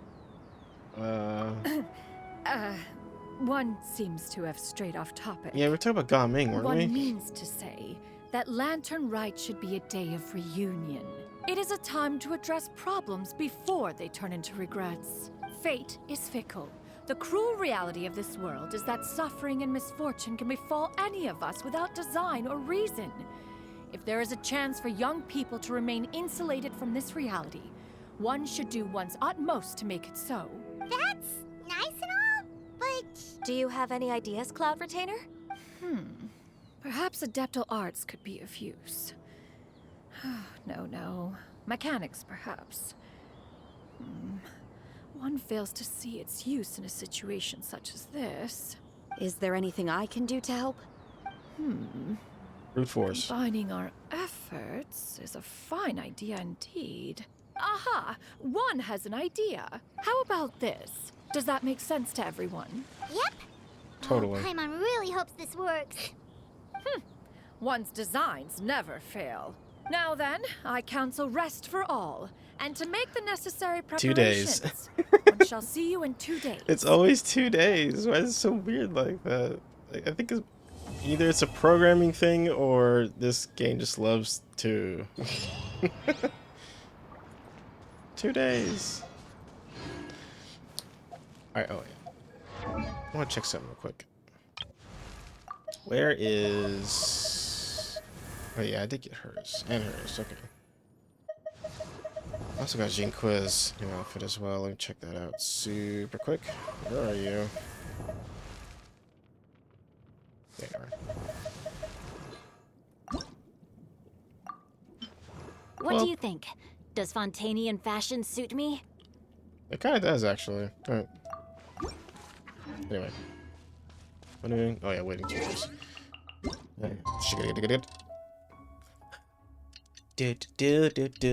We're still not done with part 2. It's almost been 2 hours. Is not even done part 2. There's 2 hours left. No! It's gonna be an hour per part, isn't there? There's gonna be 2 more hours of this shit. I don't want to do that. Kill me. Just do it. I might actually complete this in 2 days. We'll see. God. I'm gonna need more drinks to get through this. More energy. Alright, and that should be good enough.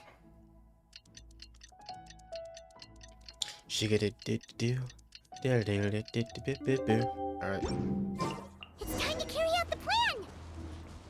Let's go find Gaming! Hope everything goes well.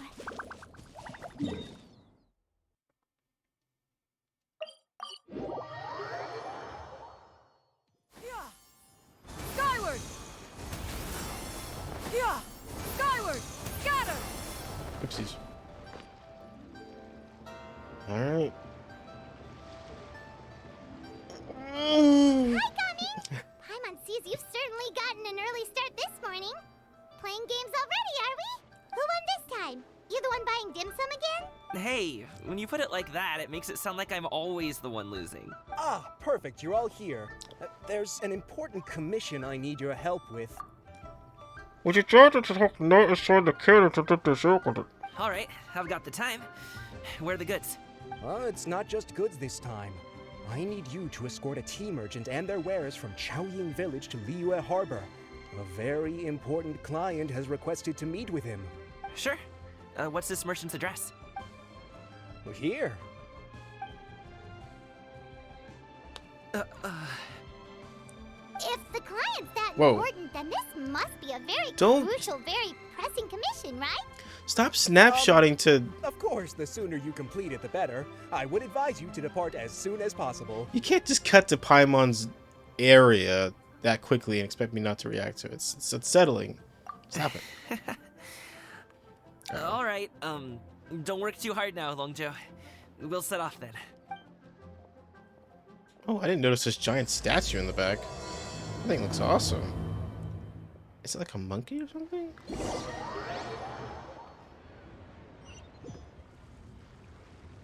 Oh, we're in Chinyu Vale. All of a sudden. You're a bit quiet today, Gaming. Oh, do you want Paimon to tell a story? We're almost there. I'll take a rain check on that. Okay. Skyward! Scatter! Hello, you must be the tea merchant heading to Liyue Harbor. We're here to escort you. Yip tech. Hello, Faja. I'm home. Dad? Yeah. Oh, so you're Gaming's father. It's nice to meet you. Just leave this delivery to him. Trust Paimon, he's got this in the bag. Gaming is super good at what he does.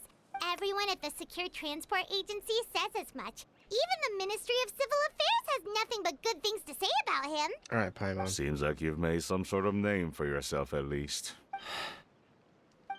The goods are all in order? Yes, they're all here. Then let's get going. A very important client has asked for you by name. You kinda have to come with us.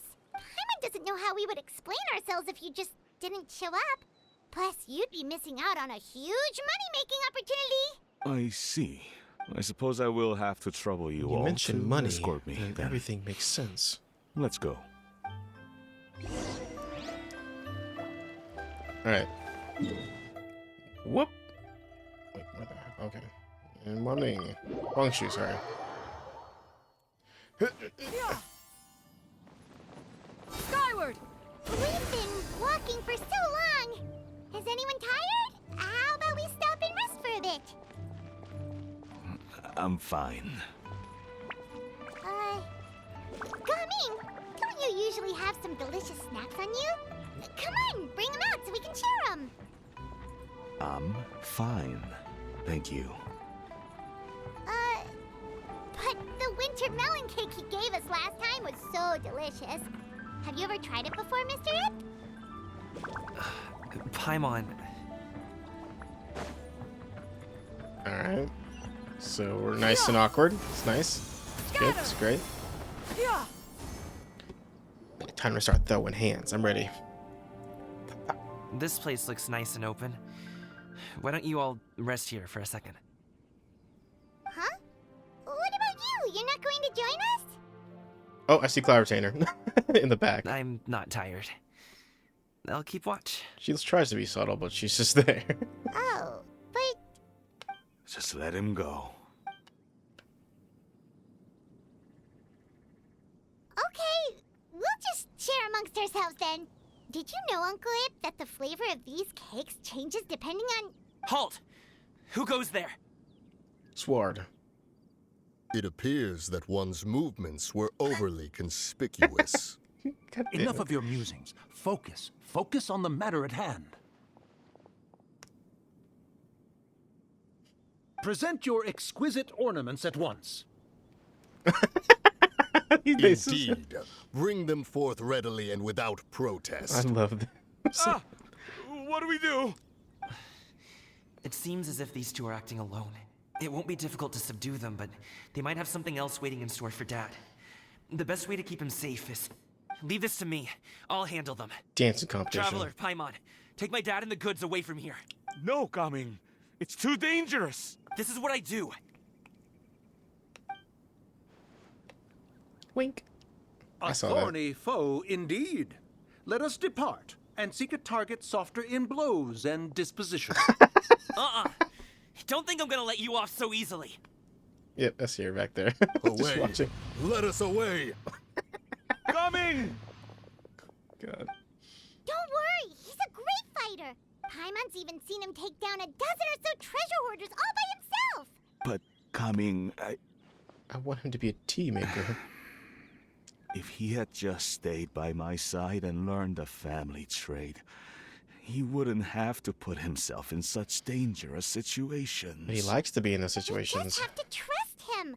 Let's go on ahead. We'd best get away from here, in case there are other bandits in the area waiting in ambush.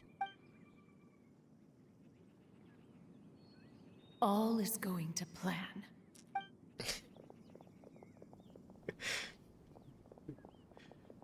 Okay, we should be good to stop here. Oh shit, that's not Gaming. Zhongli? Oh no, what is he Wait. doing here? Oh, it's Zhongli. Oh, he's flying a kite. What the hell? Good sir, please listen to me.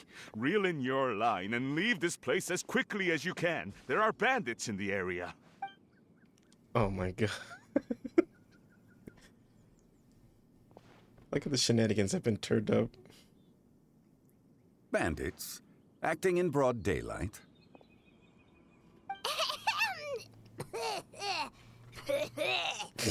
Oh.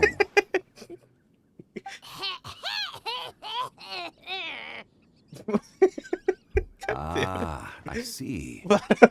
It appears many people are catching a chill as of late. If your throat is bothering you, Paimon, perhaps some tea and rest are in order. Nope, no need. Paimon's fine.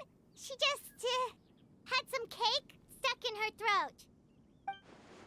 He must have figured it out by now. He's just playing dumb on purpose. If there are indeed bandits in the area, then we should inform the Millilith at once. The guard that was escorting us is already on their tail. Oh?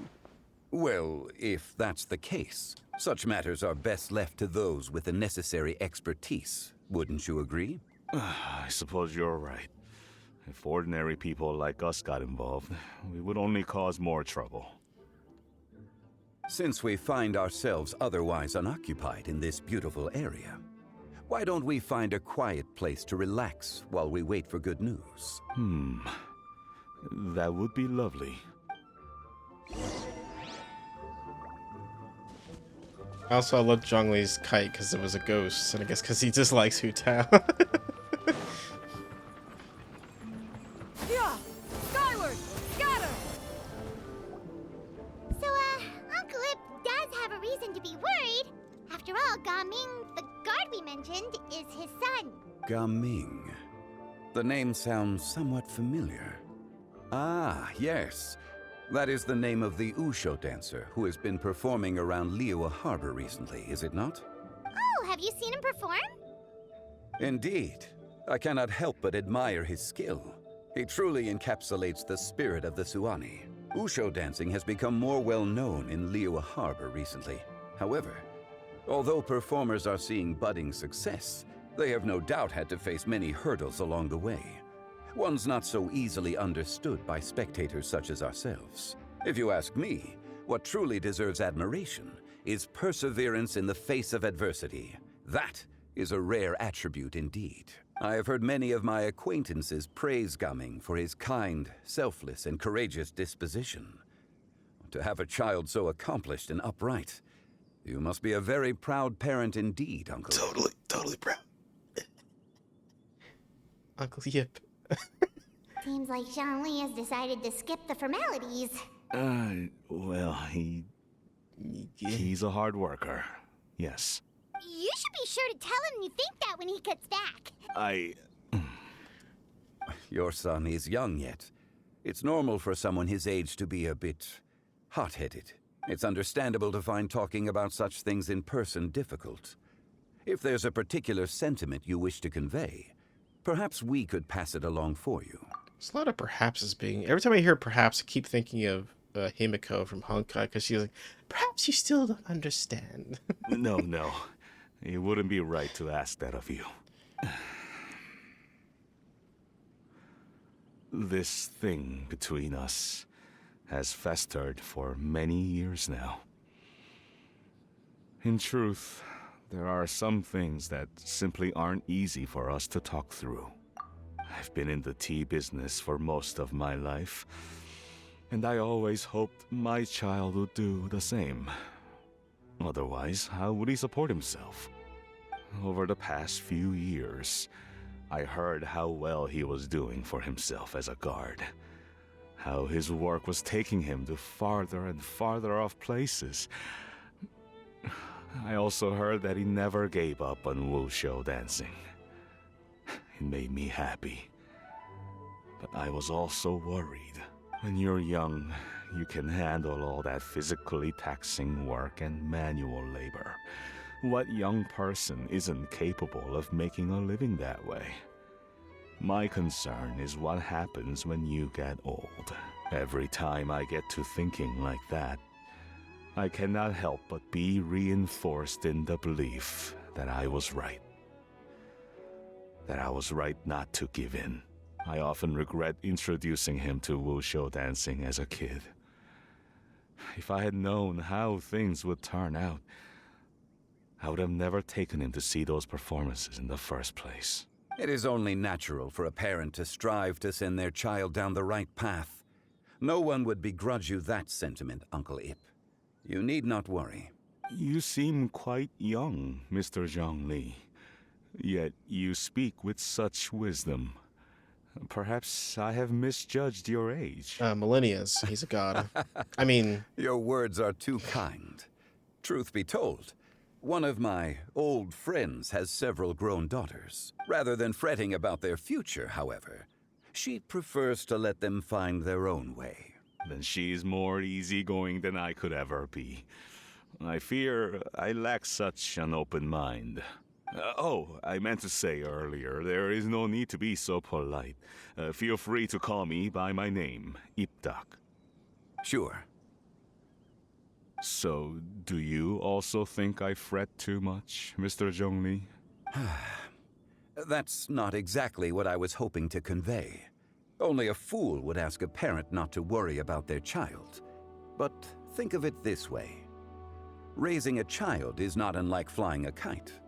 Hold the string too tight, and it can no longer soar. As my friend once said, if your children are aiming for the stars, clipping their wings will only cause them to come crashing down.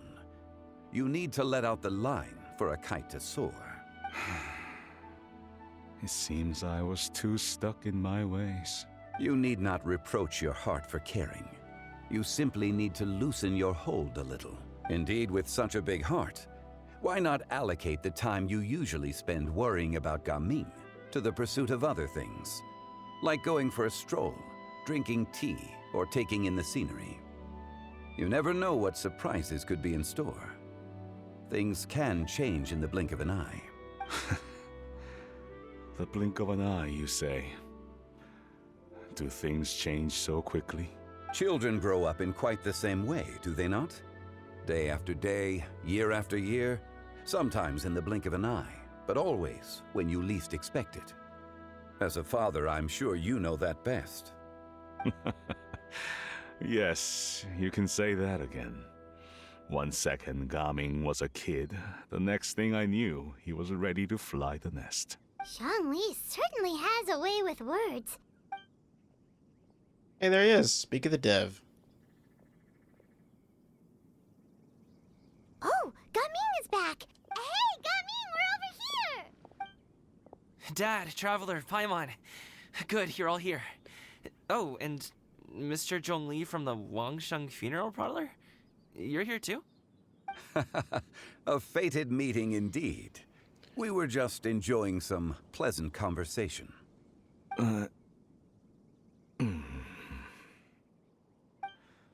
Is everything resolved? Well, you could say that. What does that mean? Traveler, Paimon, come with me. I need to talk to you. Huh? Oh, okay. I know what you're trying to do. You're trying to make me get frenzy with my dad. I'll come right out and say it. Those two bandits, you sent them, didn't you? No. So, that's how we're starting off? Can't look me in the eye, huh? Guess I'm right then. Okay, but how did you know? At first, their mannerisms seemed a bit stilted.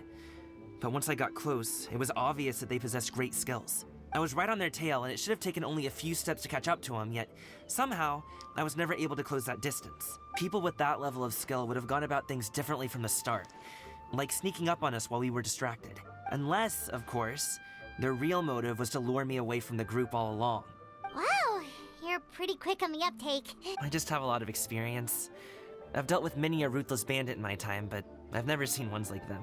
In the end, I told them they would make good guards if they ever wanted to get back on the straight and narrow, and that they could hang out with me in Liyue Harbor anytime.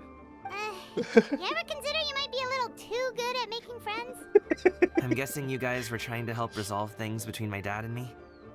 Yeah. I appreciate it, I really do. But I hate my dad. This conflict between us has been going on for a long time. This knife I have? Even if those two were real This is a bandits, dad knife. I was able to subdue them and show them what I was capable of. It wouldn't change anything. You've seen the way he talks to me. It's not like that at all! Your dad really cares about you. You should see the way he talks about you when you're not around. Zhongli was talking things through with him, and he nearly agreed to let it go. You don't believe us? He won't let it go. He can say as much as he wants to other people, but he won't talk to me. I'm certain of it. And you? Will you talk to him? You told us you wanted to prove yourself to your dad. Why don't you tell him about all the hard work you've done these past few years? Will that even do anything? I'm not sure talking is enough. You won't know unless you try. Just like how you won't know if something is delicious unless you taste it. Listen to us. It's time to put these people skills to good use. You can make friends with anyone, so why not your dad? Good luck. We will be rooting for you. I'll do my best. You are very knowledgeable, Mr. Zhongli. I'm impressed. Despite my being in the tea industry for several decades, it seems I still have much to learn about the art of tea tasting. You flatter me. It was nothing but a few humble musings. How much tea have you drank since we've been gone? It's not like it was alcohol. Ipdak and I have found many a common interest. Our friendship, much like a cup of tea, seems to grow stronger the longer it has to steep. Well said, Mr. Zhongli. Gaming, Mr. Zhongli is very knowledgeable. You should take the opportunity to learn from people like him when you're in the city. Huh? Oh, of course. Ahem. Zhongli? I have very much enjoyed our conversation, Ipdak, but I, unfortunately, have some unfinished funeral parlor business to attend to. Oh, I hope I didn't keep you. My apologies for taking up so much of your time, Mr. Zhongli. No need to stay on my account. When you're less busy, let's find a time to meet. I'll treat you to dim sum. It would be an honor. Dim sum and then some. We'll see you off, Zhongli. You two have a nice chat, alright? Oh dear. This is still part 2. We're still in part 2 of this. Skyward! Scatter! Thanks for helping us talk things through with Uncle Ip. Good thing you were able to pick up on what we were putting down. I have been around the both of you for some time now. You could say I have a certain level of expertise in that regard. As for my role in the conversation, think nothing of it. I hardly did anything noteworthy. You never change, do you? Why did you have us walk all this way? Paimon thought we just had to go far enough to be out of earshot. A friend approaches. Cloud Painter. Oh, no. Hi. You're here too? I've been here the whole time? A ghostly kite. Could that elusive Director Hu be coming to Wangshu Inn once again? What is she doing here? I suppose it matters not. Given her relationship with Rex, well, Zhongli, I might as well go pay my respects.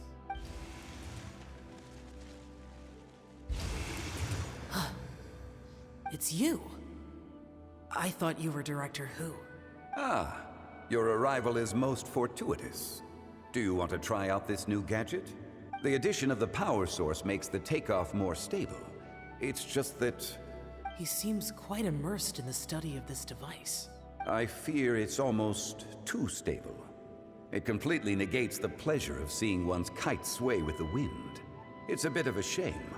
In truth, I'm here because Director Hu dispatched me to purchase some items in preparation for Lantern Rite.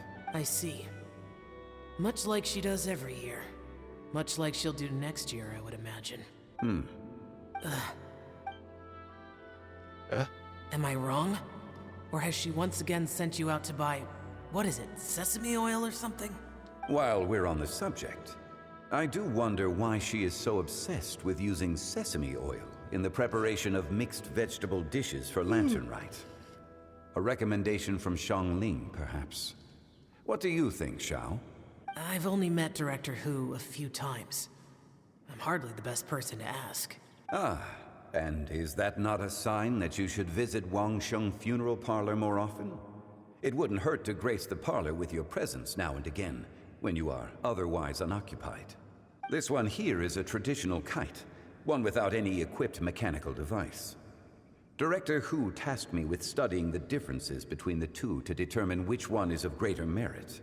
Many hands make light work. Perhaps you could test out the other kite for me? All right. I have made my comparisons. If speed is what you're after, the mechanical kite is the better choice. Wonderful. I shall pass that information along to Director Hu. I'll leave these two kites with you.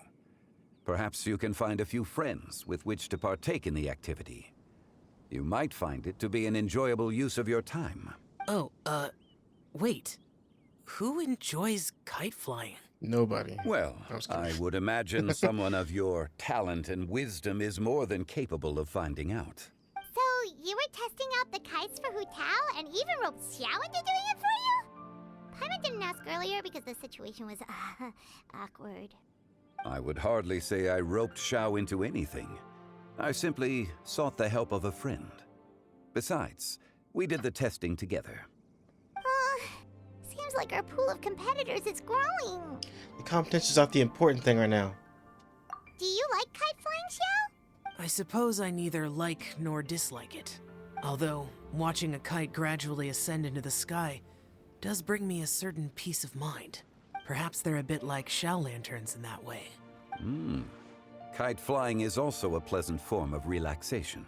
Have you ever thought about making a kite, Xiao? Cloud Retainer taught us how. We can teach you if you want. There's no need. Menogius was the only Yaksha among us who had an interest in matters of ornamentation and design. When Lantern Rite is over, come find me near Pervasi's temple if you have the time. Absolutely. It's getting late. I should go inform Director Hu of our findings. How's she been, by the way? Be sure to say hi to her for us. The last time I spoke to her, she mentioned that she would be visiting Chaoying Village in a few days. If you have the time, perhaps you could also make the trip. Stop saying that If word. you happen to run into her, you can pass along your regards in person. We'll keep that in mind. Take care, Zhongli. See you later. See you next time.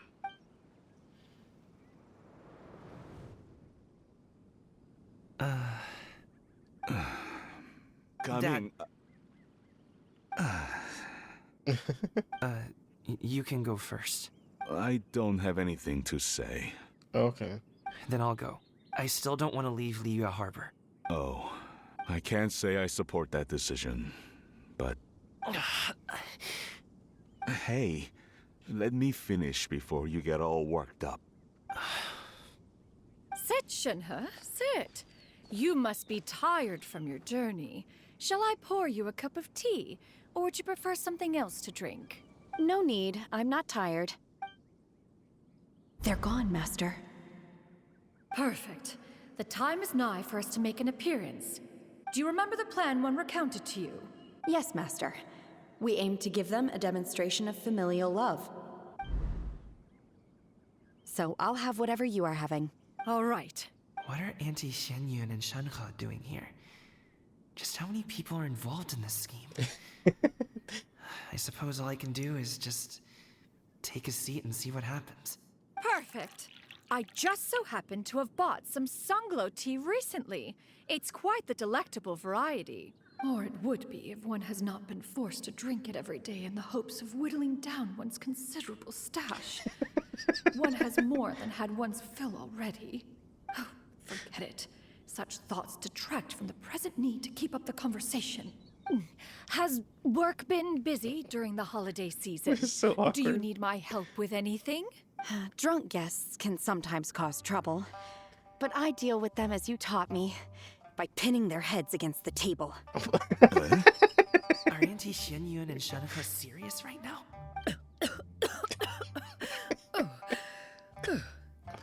I'm dying too. While one was busy orchestrating this act, one seems to have forgotten about Shenhe's various eccentricities. What I meant to ask was, have you made any new friends? my We live God. so far from each other. It would be a great comfort to me to know you were surrounded by good companions. You already know of my past circumstances. Recently, I've been conversing with Guoba in the kitchen at night. Guoba can't talk, but his companionship is a comfort. Is it hot in here or is it just... child. Her one friend can't even talk. I guess maybe Gaming is not doing so bad after all. Perhaps I've been too hard on him. Let's move on, shall we? Do you have any plans for today, Shenhe? How about we do something fun? Like Kai That sounds about right. Take her to do something fun, and perhaps she'll loosen up a bit. What the Like hell? we used to do when we would carry stones up and down the mountain from dawn until dusk, picking herbs to eat for dinner along the way? If that is what you ask of me, then that is what I shall do. Fucking look. Dad, here, have some tea. Or no, wait, let's not have any just yet. Yeah. I simply can't listen to that any longer. Coming. I'd like to finish what I was trying to say before. Oh my God. I don't support your decision to stay in Liyue Harbor, because living there is too hard on you. If you come home, there will be people to help you. I'm not saying we have to live under the same roof. I know our personalities are too similar to avoid butting heads. But you'll have your entire family around you. Your aunts, uncles, they'll all do whatever they can to help. You could get a less taxing job, and we could grab dim sum together from time to time. Man, you guys just don't... Huh. I didn't know dim sum was such an important affair, Master. Shh. Just think about it, okay? You don't have to decide now. Dad really has changed a lot. He would never have said these things to me before. But I thank you, Dad. It's been long enough, don't you think? Oh, Paimon sure hopes they've made up by now. Oh, they're drinking tea in silence. That's not a good sign. Did Xianyun's plan not work after all? Hey, you two! Paimon's Hi. sorry we were gone for so long. We got to chatting with some friends and didn't realize how much time had passed. Perfect timing, actually. We seem to be just about done here. Yep, let's go. I'll get the bags. Gaming has grown a lot taller, hasn't he?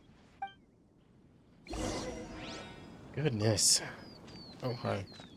Master, did I say something wrong earlier? I tried to go along with your questions, but when I saw how you and that man reacted, I started to wonder. Not at all. Certain unforeseen variables may have presented themselves along the way, but the outcome proved favorable. The plan was a success. Then I helped? Naturally. Your purity of spirit is one of your greatest strengths, Shenhe. You need not change who you are.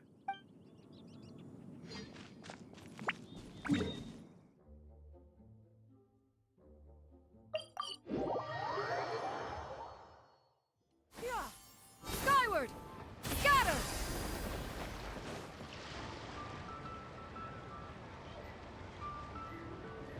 Hey, Charlotte. You must be Mr. Ip! Thank you for coming all this way. My name is Charlotte, and I'm a reporter from Fontaine. You can find me writing for the Steambird. I invited you here not just to purchase your fine tea, but also with the hope that you might be willing to sit down for a short interview. What do you say? An interview? To advertise my teas? I suppose you could think of it that way. We Fontainians are big tea drinkers too. The Fontaine Market. Then I'll need some time to adequately prepare. Perhaps we could sit down and discuss the questions you intend to ask in advance. Of course, of course! Please follow me. A lot of winking going on. Is this person also involved in your plan? No. She's a very important client. And here I thought I had lots of connections. I suppose I've been humbled. You sure know all kinds of cool and important people. Over here! Yoo-hoo! Over here! Huh? What? Auntie Shenyun? She probably wants to talk about the next phase of the plan. Let's go while your dad is still distracted. Skyward! Scatter! I take it that all is going well? Don't worry, Shenyun. Everything is going according to plan. I knew it. I knew that was all an act earlier. Auntie Shenyun is really something. She was so determined to help me. She didn't even care about making herself and Shenhe appear foolish in front of my family. She truly knows how to look out for others. I still have a lot to learn. As for the next step... Oh no! What's wrong, Gaming? Don't tell me you're the ones footing the bill for all that tea. I can't let you do that. Fret not. Reimbursements will be made. Exactly! Think of it more as an investment, as Ningguang would say. We pooled together the Mora so that Charlotte could place the order. She's gonna bring it back to the Steambird as a gift, as well as a sample of the regional specialty. Fontanians will probably fall in love with your dad's tea as soon as they lay their eyes on Charlotte's article. And once all the money from the new orders begin to roll in, getting our Mora back will be a piece of cake. Oh, okay. Business-related matters always seem to go over my head, but I refuse to let you all lose Mora on my behalf. I'll pay you back right now. We can talk about such matters at a later date. There are more important matters for you to consider at the moment, are there not? Yes. I've been thinking about it the whole way here. I have an idea, but I'd hate to cause even more trouble for all of you. That is for us to decide. Yeah, we're all friends here. Plus, we wouldn't be here if we didn't want to help, right? Just tell us about this idea of yours. Okay. So, it's like this. Got it! Just leave it to us. Let's split up and make it happen. Goodness. Okay, how long is this gonna go on for? We need to do those things we talked about, but we also still have the kite flying competition. Since Xiao already tested out those kites for us, why don't we also go buy one of those mechanical thingamabobs or whatever they're called? We can attach it to our kite.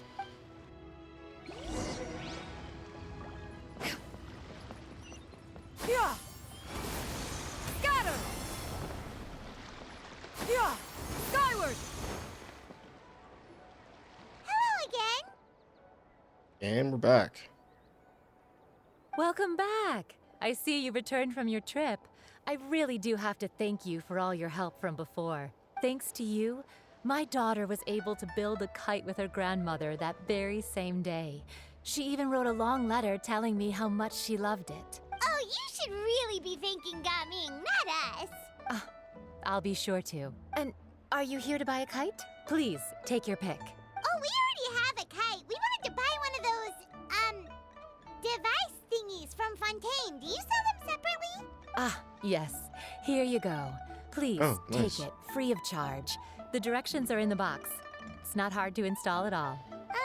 It doesn't feel right for us to just take it. Well, nor would it feel right for me to take your Mora. Good luck in the kite flying competition. I'll be rooting for you. All right then, thank you.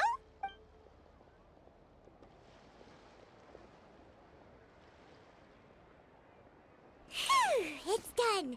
Let's get down to business.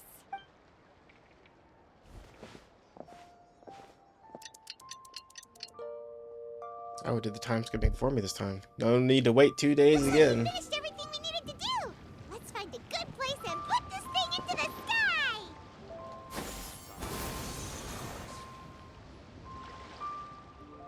Whew. Oh, it's a cutscene. Shit.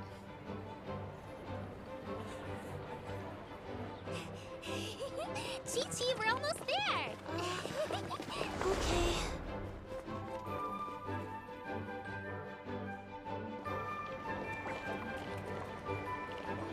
Oh, maybe I'm farther along than I thought. This might be the end, actually.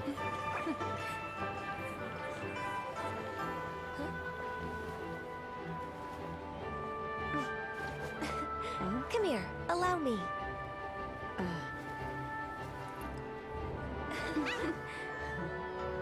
The Lantern Rite is as festive as ever.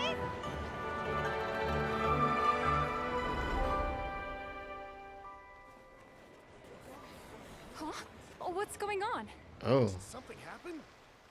What should we do? Oh, should we get the Millilith? It's getting dark because Gami's gonna... Yeah.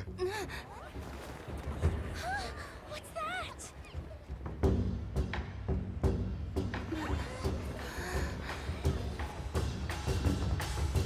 Oh, on the water. That's cool.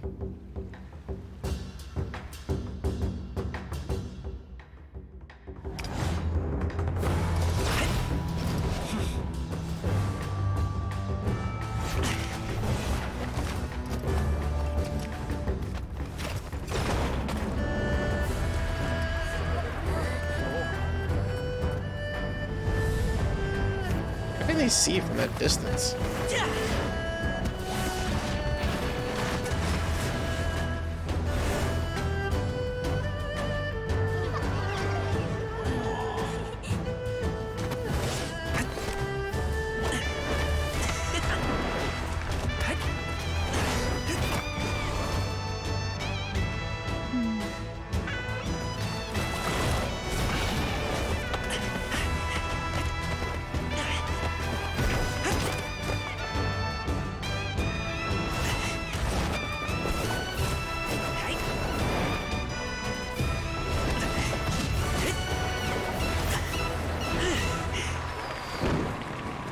Jeez.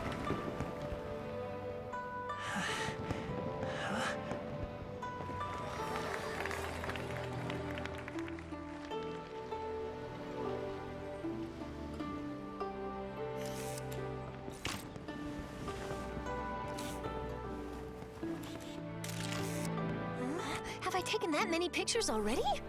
I need to load more film.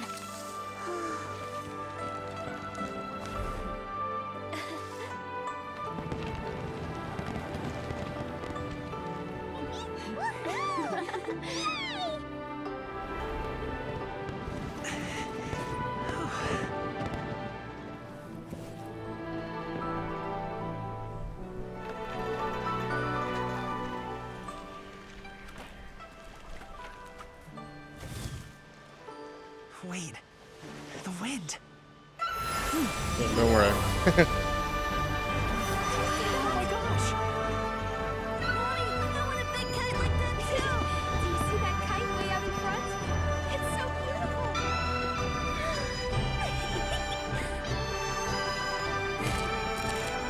Happy Lantern Rite. Happy Lantern Rite!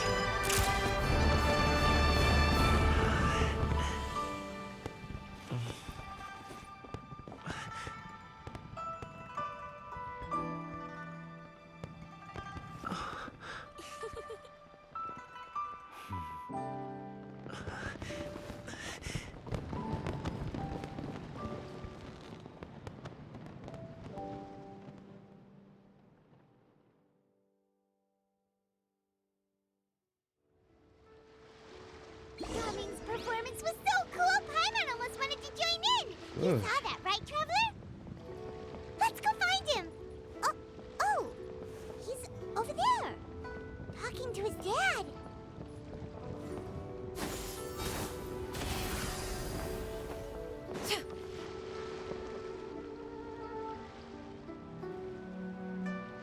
I think I'll head off now, if that's okay. Thank you, little girl. Do you want us to walk you back? No need, no need. Master is waiting for me right over there.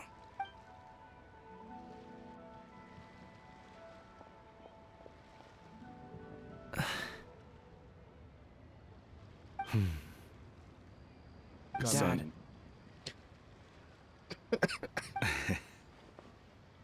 I suppose I'll go first this time. Okay. Your performance. I've seen many Wushou dances in my time, but I've gotta admit, what you pulled off there was breathtaking. Wow. I never thought I'd live to hear you say that. You're serious about doing this professionally? Absolutely. I know it'll be difficult, but... Then it doesn't matter. What I mean to say is, of course it'll be difficult. But if that's your decision, if that's your dream, then it doesn't matter how difficult it is. As long as you put in the work, then any obstacle can be overcome in time. Really, when I was young, I also...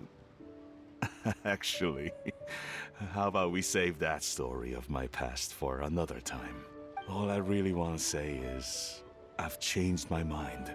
Much like this kite, you also deserve to soar to new heights. Dad. Son. Son?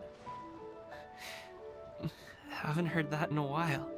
I bet you're wondering what's gotten into me saying all this. Well, a little bit, yeah.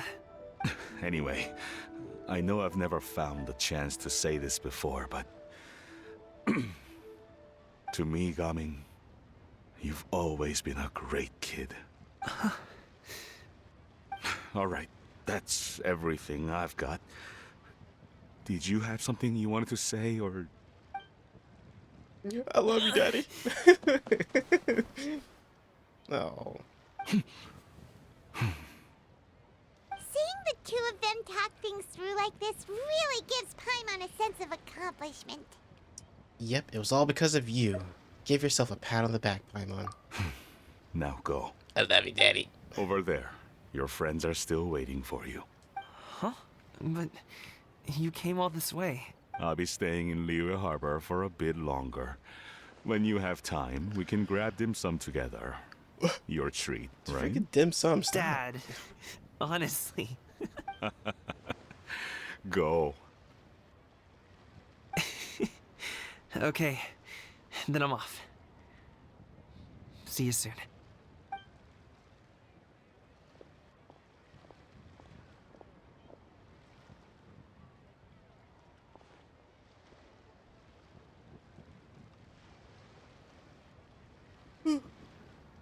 I gotta look up what a Sawani is. Like almost like a dragon cat or something. That's quite the smile you've got there, Gaming. Really? It's nothing to be embarrassed about. Is there anything else you'd like to do? I'd like to find and thank Auntie Shenyun, as well as everyone else who's helped me out. If everyone has time, maybe we could all get together and Have go some. fly a kite. Oh.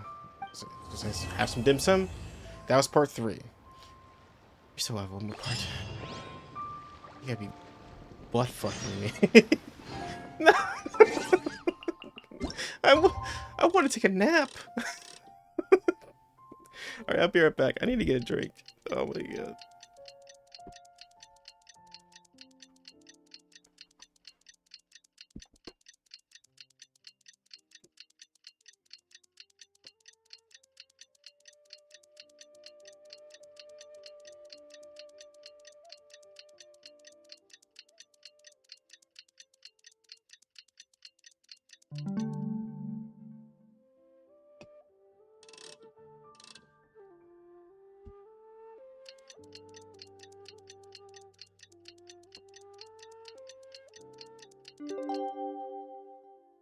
Oh my god.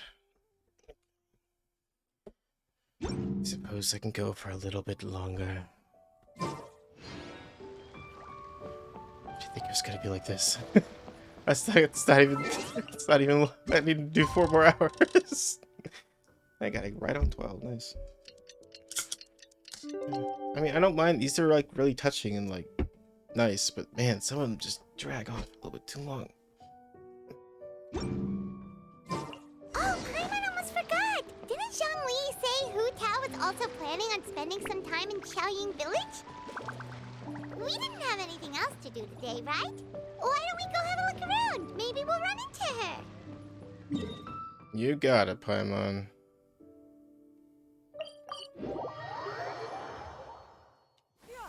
Skyward! Scatter!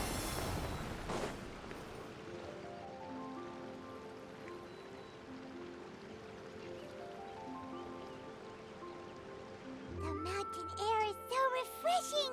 It makes Paimon feel like she could float around all day and never get tired. Cream! Gummies!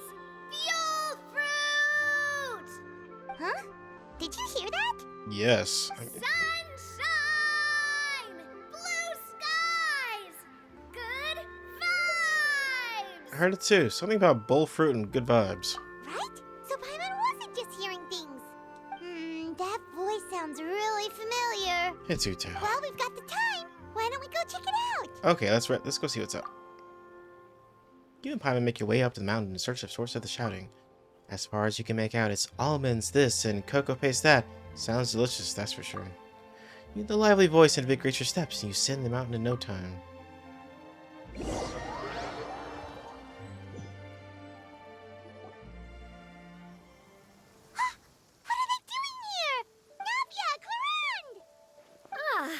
Well, if it isn't my dear partners.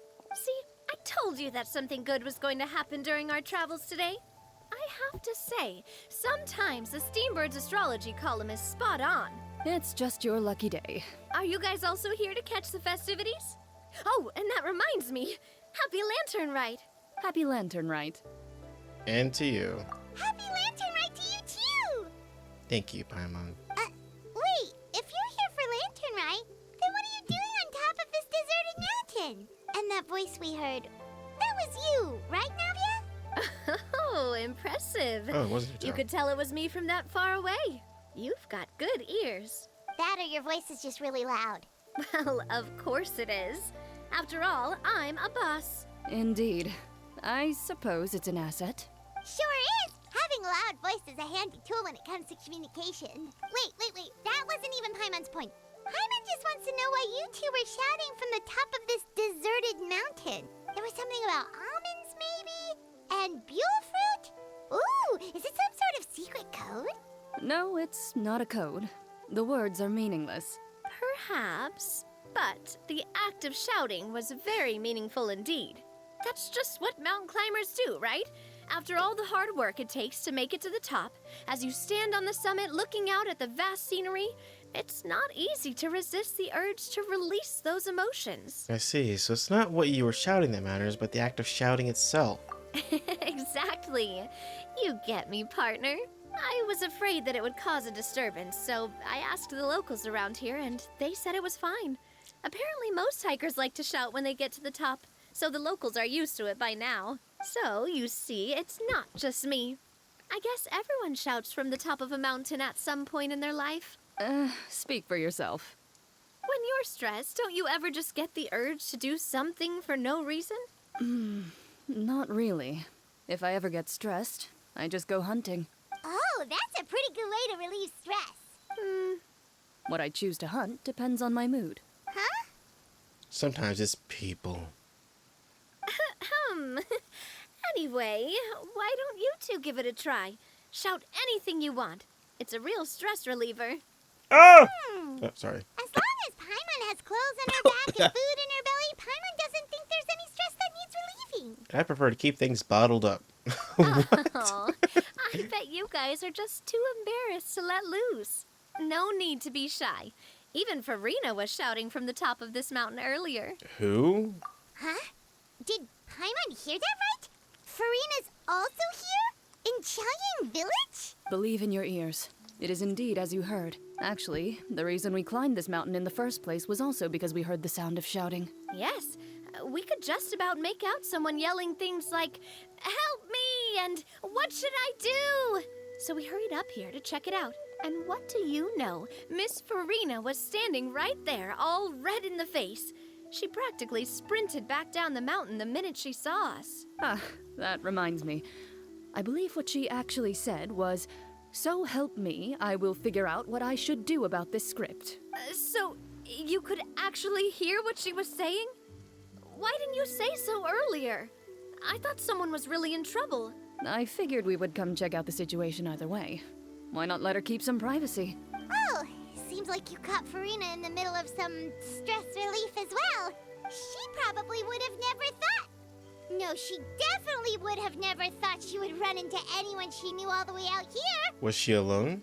I think so. We ran into Nervalet on the way What here as the well, hell's but happening? he was already on his way back, so they probably weren't together. What are these people doing out here? What? Nervalet was here too? So many people from Fontaine. What was he doing here?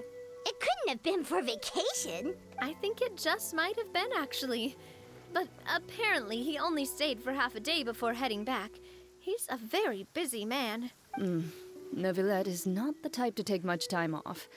Taking even a half day for himself is already a huge step in the right direction. Didn't Charlotte publish an article on the Liyue tea industry recently?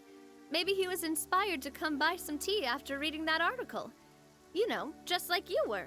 My situation is completely different. I'm here because I was asked to accompany you. The tea purchase is simply an added bonus of this location. You Fontainians and your tea drinking. Oh, it's not for me. I lost a bet with Ridesley, and now I have to buy him something. You made a bet? Seems like a fitting gift. It was just a spur-of-the-moment sort of bet. He does love his tea. Ridesley gets really invested in that sort of thing. but he couldn't care less about what he wins in the end. You could give him mint plants that you plucked from the side of the road, and he wouldn't even mind. If only he was that easygoing when it came to talking business. In any case, I'm pretty sure the tea you bought is this region's specialty. What is it called again? Nervalette even mentioned it earlier. Sunglow tea. Buy 10 boxes, get half off? Yes, that's the one. You didn't really buy 10 boxes, did you? Please. Do I look like someone who would fall for that sort of marketing trap? That reminds me. You guys said you only came up here because you heard my voice, right? I hope it didn't put you out. You must have had other plans for the day. Yes. Oh, that's right. Who tell? A few days ago, we heard that a friend was going to be in Chaoying Village, so we decided to come and see if we could run into her. Oh dear. We've been chatting for quite some time. I'm sorry for keeping you. No harm done, partner. That's good. Hick. We should probably head out and look for Hu Tao. No need to stay on our account. We just got up here, so we're gonna stay around for a little longer. Go and meet your friend. We can meet up in Chaoying Village later. Sounds reasonable to me. Sounds good. We're gonna head down the mountain then. See you later. Okay. What do I have to do to get you to yell from the top of this mountain? Name your price. You really want to hear it that bad, huh? I'm just curious is all. I have a feeling you'll say something amazing. I will pass. I prefer to let actions speak louder than words.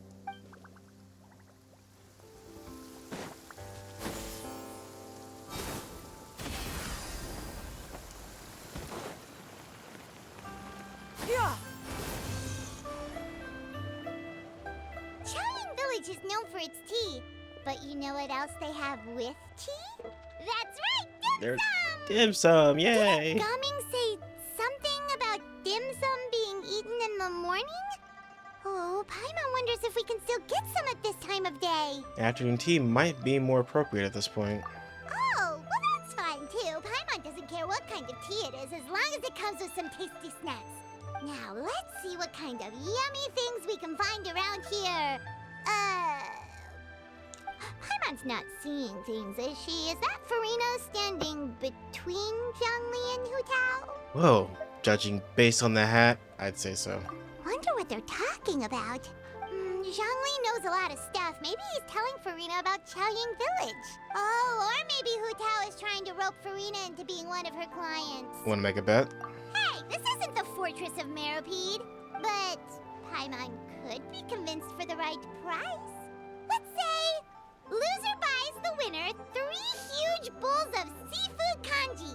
Alright. Since Zhongli is there, Paimon bets things are pretty tame. It's decided then.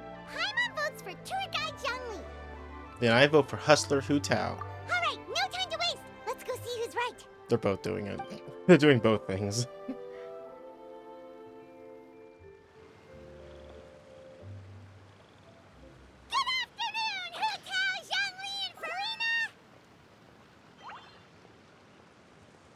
Great, now Paimon's shouting too. Oh, well, aren't you a sight for sore eyes? Seems like our luck just keeps on growing. That we were able to meet you both without prior arrangement must mean that this is quite the serendipitous meeting indeed. Huh? Oh, so both of you are acquainted with the Traveler and Paimon then? I have keenly felt the passage of time since our last meeting. Looks like someone's learned a thing or two from Zhongli. I must admit, I am a bit surprised to see you here, Traveler. I am surprised as well. But seeing as you're a hero who's been all over to that, it makes sense that you would be well-traveled and well-connected. Since we have found ourselves in each other's company within this fertile land, allow me to take this opportunity to wish you a happy Lantern Rite. Happy Lantern Rite. It appears you have been to Fontaine then, given your proclivity to spread good deeds wherever you go.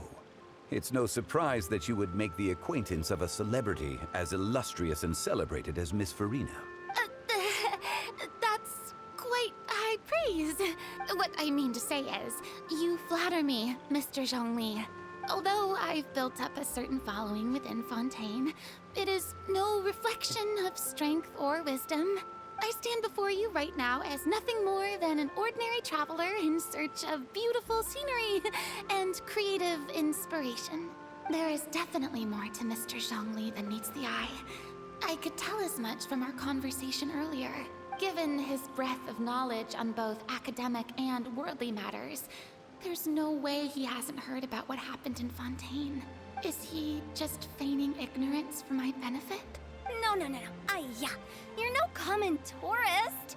I simply won't have you talk about yourself that way. Huh? Does that mean Hu Tao also knows? You may not have heard, friends, but... Miss Hu Tao. Miss Farina is now one of my esteemed clients. God damn it. Yep. Did you hear that, Paimon? She's Hu Tao's esteemed client. Okay, you win. 3 bowls of Chongi. Guess Paimon will have to break into the hidden stash at the bottom of her shoe. What? What's this about winning something? Don't tell me. You two were placing bets on us. It was Paimon's idea. We just saw you guys standing on the side of the road and couldn't help but take guesses as to what you were talking about. Dude, this chick in the foreground here is like on her 6th cup of tea. She's still going. She's gonna be dead. Oh, I see. That means you, my friend, must have guessed that I was trying to promote my business to Miss Farina. Well, you know me. That I do, my friend. What was Paimon's guess then? Paimon thought Zhongli was showing the newbie around. By newbie, you mean me, right? If that's the case, then Paimon's guess was also correct. I knew it. I knew they're both right. That's right. Mr. Zhongli was telling me about some great sightseeing spots in the area. Ha! You see? Paimon was right too. Since both of our guesses were right, there can't be a winner or a loser. Fine, keep your secret stash then. Hey, don't be upset, traveler. How about this? You buy Paimon a bowl, and Paimon will also buy you a bowl. But that just... Alright. As for the third bowl... Since I was the subject of the bet, perhaps it should go to me? You know, as a congratulations for the huge deal I just struck. I'll buy you a bowl anytime you want. I was just joking. Anyway, I should be the one treating you. The funeral parlor is about to bring in quite the sum after all. A dim sum? Oh, Paimon almost forgot to ask about the most important question. Something happen recently, Farina? Huh? What do you mean? Well, you know, with you enlisting the services of Wangsheng Funeral Parlor and all. Oh, well, yes. Really? Oh no. Paimon is so sorry for your loss. Although Paimon may have not known the person, please accept Paimon's deepest... Whoa, it's not like that, Paimon. Huh? But Paimon just thought, since you hired the services of a funeral parlor and all... Hey, it's not that big of a stretch. Really, Paimon? It's not like you don't know me.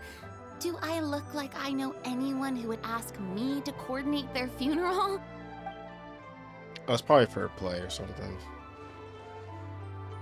Miss Hu Tao is simply helping prepare some props for my film. Not too long ago, I read a collection of horror stories from Liyue. The content was spectacular. In fact, I still feel the need to sleep with the light on even now.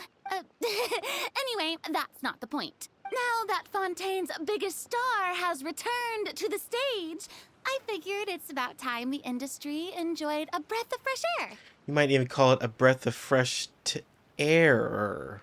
Hey, that's pretty good. I'll have to remember that for my ad posters. Oh, Paimon sees. That makes a lot of sense. So, did you come to Liyue just to enlist the services of Wangsheng Funeral Parlor? Well, not exactly. My original plan was to just relax and enjoy the sights. But then I ran into Miss Hu Tao and Mr. Zhongli, and well, you know the rest. I suppose it was meant to be. It was a fated meeting indeed. Zhongli sure loves his lofty turns of phrase. But if you ask me, it's all thanks to that man who stopped to ask for directions. Oh? Who was it? It's someone you know. Wanna take a guess? Let me think. It was Nevelet, wasn't it? What? How did you guess that on your first try? Very impressive, my friend. Your guessing game is spot on today. Tell everyone about your encounter with Navi and Clorande at the top of the mountain. One look at the pitiful expression on Farina's face is enough to convince you to leave out the part about the shouting. Huh. Paimon never thought Nevelet would be the type to get lost. I'm sure he didn't get lost. Even I was able to find my way to this place without any trouble. He was already getting ready to leave by the time I arrived. He just wanted to ask someone about the quickest way to get back to Fontaine. Yup, that's exactly what he asked. This area is full of mountains and rivers. It's normal to not know the fastest route. And though swimming would probably be the fastest route of them all. So, were you the one that pointed him in the right direction, Hu-Tao? Of course. I'm also a guide of sorts, you know. So naturally, I also have a great sense of direction. But speaking of your friend... What about him?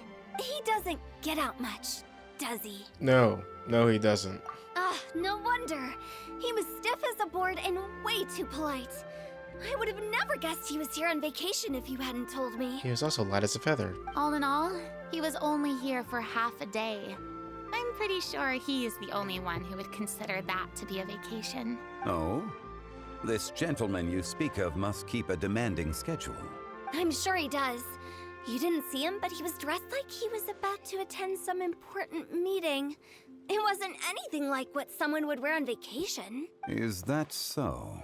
Wait, you didn't see him, Zhongli? Unfortunately, no. At the time, it appeared as if Director Hu and Miss Farina were having quite the productive conversation. I know matters of business can take much discussion, so I decided to fetch some tea for them. What a shame. That gentleman seemed like a sophisticated sort of guy. I actually think you two would have hit it off. Is that so? Okay. Judging by how Zhongli's acting and taking into consideration Nevelet's true identity, would Zhongli have been avoiding him on purpose? Oh, I see. It is what it is. It's truly a pity. To borrow Miss Farina's turn of phrase, perhaps it just wasn't meant to be. Well, with the Traveler around, I'm sure you'll have a chance to get to know each other at some point. That's right. She's got more friends than she knows what to do with. I have a certain charm about me. I'm good with people. Well, that's certainly true. Oh, that reminds me. If you get the chance, you should try and talk to Nevelet into loosening up a bit. Just tell him the Palais Mermonia isn't going to fall apart if he disappears for a few days. He shouldn't keep himself cooped up all the time. Even clams open their shells to let in fresh water every once in a while, right? Chest. If he's really that much of a stickler for protocol, he can fill out a leave of absence request. He'd have to approve it himself since he handles that sort of thing now, but you know what I mean. The Supreme Court Justice with FMLA? That does make sense. Seems like this gentleman is also in charge of something pretty important. He's the fair and impartial Iudex of Fontaine, head of the highest court in the land, otherwise known as the demon who controls all the paperwork in Fontaine. I've never heard of a demon that boring before. I should look at John. In my experience, a leader needs to be able to roll with the punches. That also includes knowing when and what to prioritize. It seems like your friend still has a lot of growing to do. If I remember correctly, he's already several thousands of years old. You're quite right, Miss Hu-Tao. Oh? Traveler, Miss Farina. Those two individuals over there appear to recognize you. Oh, it's Navia and Clorande. Hey, over here!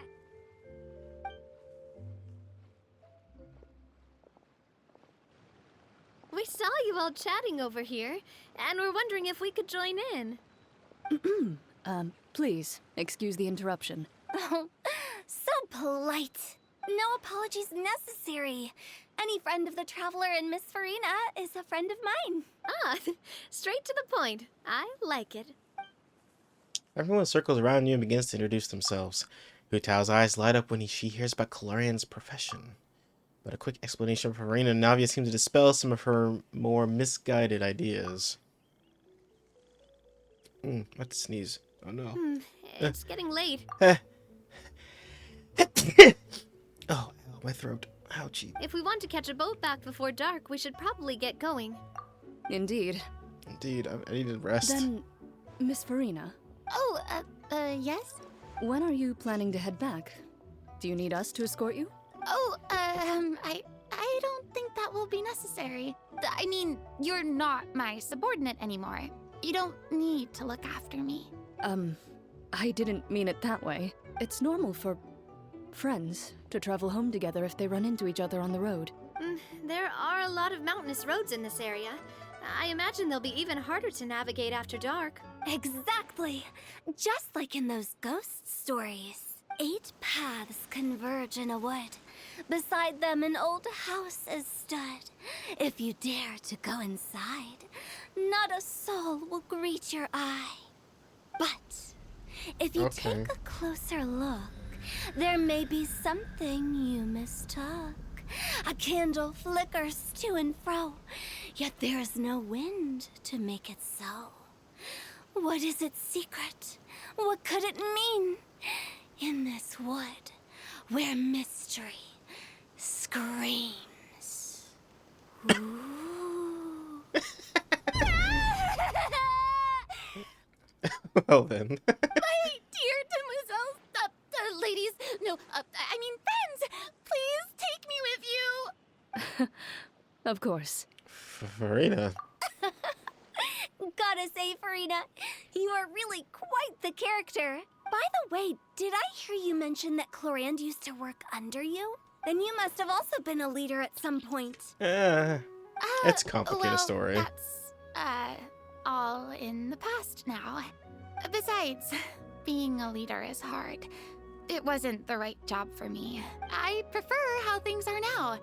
I can come and go as I please, and get to enjoy the sweet taste of freedom. I see. Well, you've certainly picked an apt place to relax. Chaoying Village is an exemplary choice. Well, have you all had a good time? Only the best. And I've learned a lot, too. Chest. Thank you so much, Miss Hu Tao and Mr. Zhongli. It's fine. You've thanked us more than enough already. The next time you're in this neck of the woods, I'll treat you to some dim sum in the city. Dim sum? Is that some kind of Liyue term for snacks or desserts? They are a part of it. It's basically a table full of as much tea, sweets, and good company as you can manage. Oh, so it's basically a tea party. Sounds great. Make sure to order the winter melon cake and the lotus flower crisp. They're so sweet and delicious. Paimon knows you'll love them. Ooh, okay. I'll be looking forward to it then. Wait, but didn't you guys say you were here on vacation? How come you're all going home empty-handed? You're not bringing home any souvenirs? Of course I am.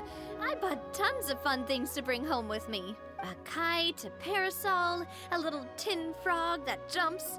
Oh, and a stuffed toy of a mythical beast. Clorand is the one who didn't buy anything for herself. So all you're bringing back with you is that tea? And some tea-flavored hard candies. They're for Sigewin. Clorand isn't much of a shopaholic. Well, one of us has to practice restraint.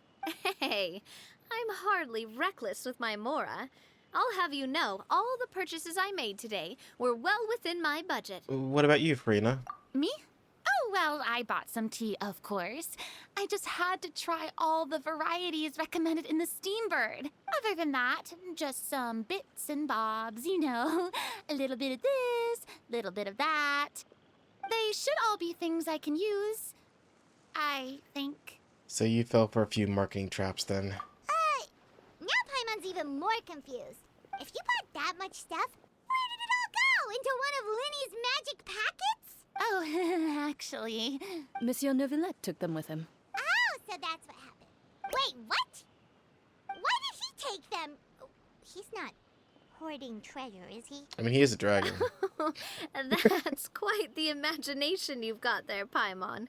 Monsieur Neuvillette just saw the amount of bags we had and offered to take them back for us. I felt a bit bad at first, but, I really did have a lot of stuff. He even offered to deliver my gifts to the Fortress of Meripede for me once he's done with the day's work. Neuvillette is a man of his word. If he says he can do something, then he means it. See, even Clorand was happy to take him up on his offer. If even his trusty subordinate agreed, then who was I to refuse? Wow, he seems like a real gentleman. Maybe he's not as uptight as I thought. If only the funeral parlor had an employee as thoughtful, proactive, and responsible as him. Right, Zhongli? Indeed. Clorand said Neuvillette offered to deliver her gifts to Risley. So if we go to the entrance of the Fortress of Meripede, maybe we'll run into Neuvillette. What? This is... Oh, that reminds me. A new year of work is about to begin. If there's anything you want to talk about, Zhongli, you know you can come to me. I'm all ears. Does the director have any concerns? It just seemed like you were a bit preoccupied today, and much less talkative than usual. You barely said anything other than, "Is that so?" and "Indeed." If you ask me, I'd say you're having a midlife crisis. You're getting to be around that age after all. Is that so? I jest. Given its distance from the city, Chaoying Village enjoys a much slower pace of life. Surrounded by such peace and tranquility, I also seem to have developed a proclivity for inactivity. I apologize for making you worry. I see. What do you think, Traveler? Is this atmosphere putting you in a lazy mood too? Out of mind, out of sight. Different worlds should not collide. Wow, you are getting really good at these kinds of lines. Indeed. God damn it. Alright. But we don't know exactly when he'll show up. Oh, oops, like I said. I guess I interrupted. It's fine. Well, everyone, make sure that you've got all your belongings with you before we leave. If there's any souvenirs anyone still wants to buy, the time is now. Reliable as ever, Miss President. What is that supposed to mean? Clorand is right, though. You really are reliable. It's not what she's saying, it's the way she's saying it. I will say, but I never thought you'd be so easygoing outside of work, Clorand. The tone of voice you use when you're working doesn't exactly make you seem like the type who enjoys interacting with people. Well, I try to keep my professional and private life separate. That includes my behavior. I know that feeling. You take care now, Traveler. Paimon. Don't worry, your partner's very strong. Ah, trying to act cool now, are we? Well, I guess it's not an act for you, is it? You are indeed quite strong. It's been great talking to you all. I'm really glad I decided to come to Chaoying Village. Maybe we could go on another trip together sometime? I really hope they release Clorand soon, because I really want to try her out. Master Swordsman, Master Duelist. Sounds awesome. Alright, I guess I have to go to fucking Meripede. Oh my god. Sorry. Okay. Yeah! Skyward! Scatter! Yeah! No, what the? Oh, oh, come on. I didn't mean to trigger this cutscene. Please help out. I was just thinking about the novel story before you knew Berea was just gone. Are you sure you didn't leave it at your seat at the opera house? Or left it tied at the restroom door or something? Oh, I searched all those areas. I even looked under the seat, but Berea wasn't there. Oh, the mere thought of it that my little Berea would be kidnapped by someone or perhaps follow someone blindly is stricken by puppy love. Miss Stella, I'm quite sure that Berea wouldn't make the same mistake twice like that. Oh, but my berry boo is so little, and little children make the same errors many times, so you can revel in it, right? I'm quite certain that Berea is not as young as you say. How may I assist thee? Miss Stella's dog. My family. Yep, her family has gone missing and she's asking for my help. Miss Stella, if you haven't already searched this area once, I would wager that Berea was headed off into the wilds. And let us go there too. Please, miss, I ask you to stay in the city. With this dress you wear, you would not be able to catch Berea even if you found it.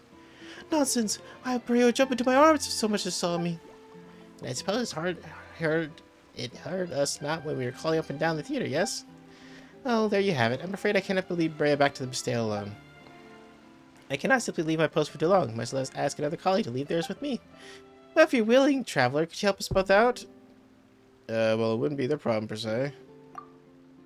Well, let's settle then. Please come with me to the wilds. We shall look for Brea together. Considering its weight and stamina, it cannot run off too far.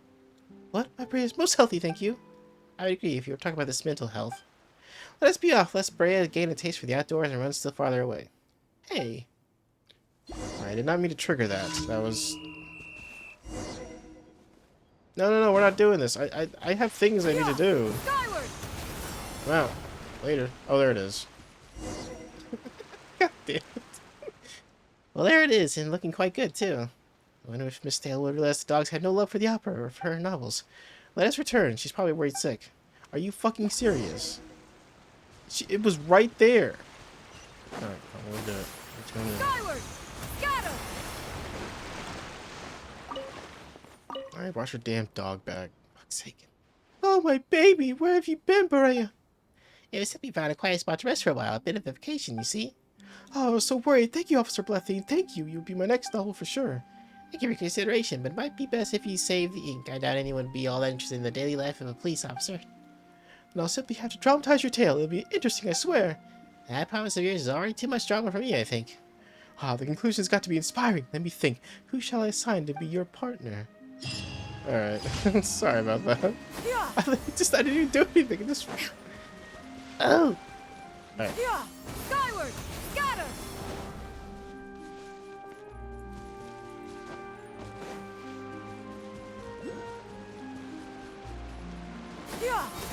Scatter!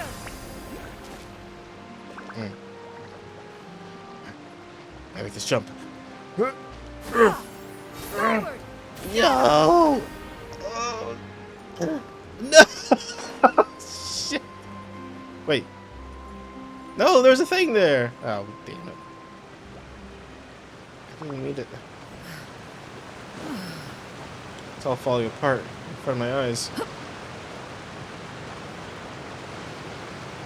Oh, come on. Alright, now I have to get that, because now I can't let this go. So. Skyward! Scatter! Got it. Uh-oh. See if I can make it up this wall.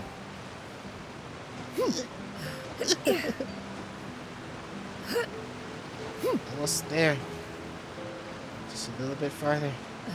Just a little bit farther. Oh. Scared myself. Alright, we're good. Skyward! Scatter! That was... Damn it. That didn't work out for me. I'm here, Neverland. I'm here. Breaks your legs. Well, I'm gonna trigger the... is this one? Oh, he's up there. Damn it. Skyward! Scatter! Nerve alert! Look! It's Neverland! We lucked out! He's always standing here, just waiting for something. Oh, it's you. It has been some time since our last meeting. Few people frequent this location. Since I was able to conclude my work early for the day, I thought I might take a walk and avail myself of this area's peace and quiet. You call this early? Do you always work this late, Neverland? Strictly speaking, that depends on the agenda for the day. I am hardly bereft of time, however, so working late is of little consequence to me. Really? If you have so much time on your hands, then why did you only go to Chaoying Village for half a day? First, I should clarify that I was referring to my lifespan, rather than the time at my disposal on any given day. Oh. Second, I was unaware you possessed knowledge of my trip to Chaoying Village. You give Neverlet a quick summary of everything that's happened today. I see.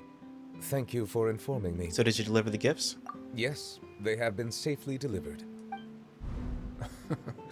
I have to hand it to Clorant. Just a simple gift delivery, and she has the great and mighty Udex at her beck and call. I was just passing through. It was merely an act of convenience. All right. Then I hereby confirm receipt of the goods on behalf of the staff of the Fortress of Meripede. A verbal receipt of confirmation? Is such a formality really necessary for a small matter such as this? guess not. This quantity of tea, though, seems a little excessive for a gift, don't you think? Before you know it, they'll start accusing me of taking bribes. About that. Much of that is my own excess, I'm afraid. Oh? Why? What happened? It was buy 10 boxes, get half off. God damn it. Her excuse. That explains it then. So the gods and the deities of this world just fall for marketing schemes so easily. Well, go ahead and leave them to me.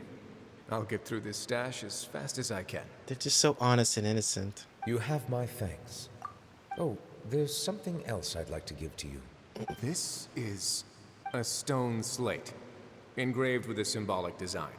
While that is an apt description, it is in actuality a legal codex. A legal codex, huh? Before the advent of modern writing utensils, information was recorded on stone slabs such as this. The law was no different. Okay. Since ancient times, the scales of justice have symbolized the fairness and impartiality of judiciousness. As a tribute to that sentiment, this slate was designed after a traditional legal codex and engraved with a symbol instead of text. During my travels recently, I chanced upon a roadside stall offering tourists the opportunity to try their hand at the ceramic arts. So I decided to have a go. We joked with Clarence some time ago about gifting you a legal codex. So, here you go. So that's what this is about. I did not expect you to remember it as well. In any case, I hope this can be considered as a reasonable attempt to join in on the banter. It is a very good attempt. I suppose I shouldn't be surprised. Even your sense of humor centers around the law. That's an impressive level of commitment. Well, a gift of this significance deserves to be put on display, and I know just the place.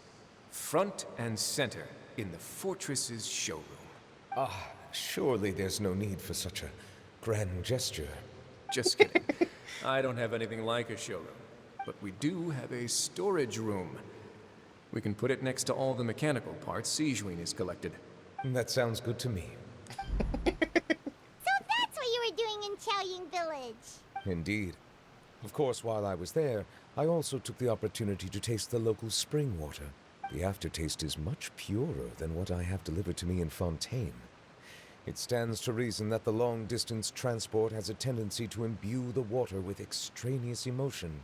If you want to experience the true flavor, you simply have to go to the source. Perhaps I should organize some time off to do the same elsewhere.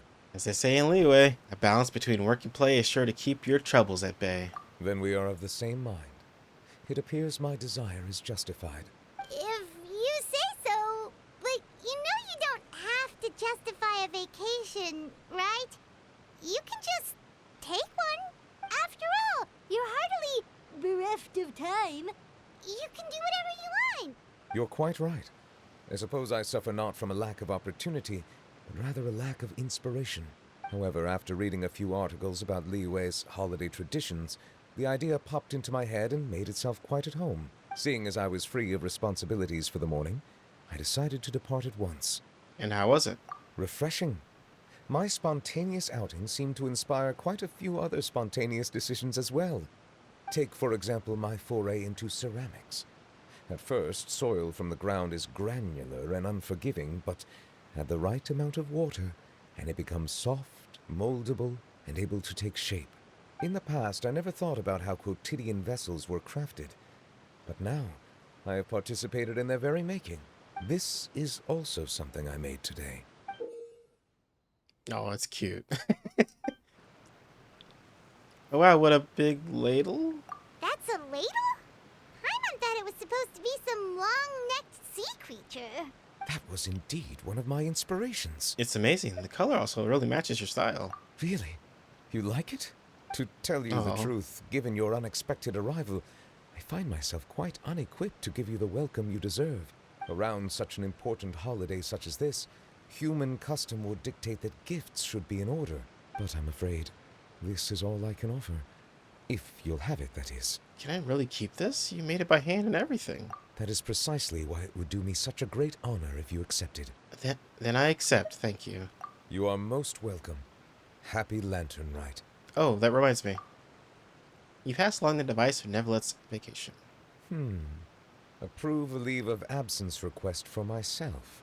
That sounds like it could easily lead to a vicious cycle of self-indulgence, something which couldn't be in further violation of protocol. But I suppose I understand her point.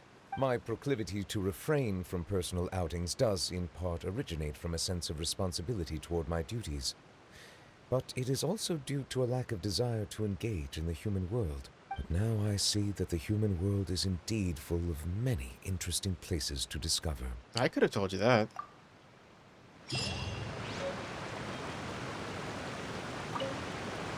Lantern Rite marks the start of the new year in Liyue. In the spirit of the season, then, I wish you a year of success as vast and endless as the open ocean. So wait, so are we done? Yes, that was the last quest. Okay. There should be one more activity we could do. This one. I guess unlocked after a certain point. Iridescent Cloud-Striding. As you pass by a lane in Yilong Wharf, a sincere storyteller's disciple approaches you and narrates a tale intimately related to you both. So I'm going to do this last little bit of side mission, and then we'll call this episode a complete. And I can take my nap and then wake up and do the other event that I need to do. Hello, Juanshu.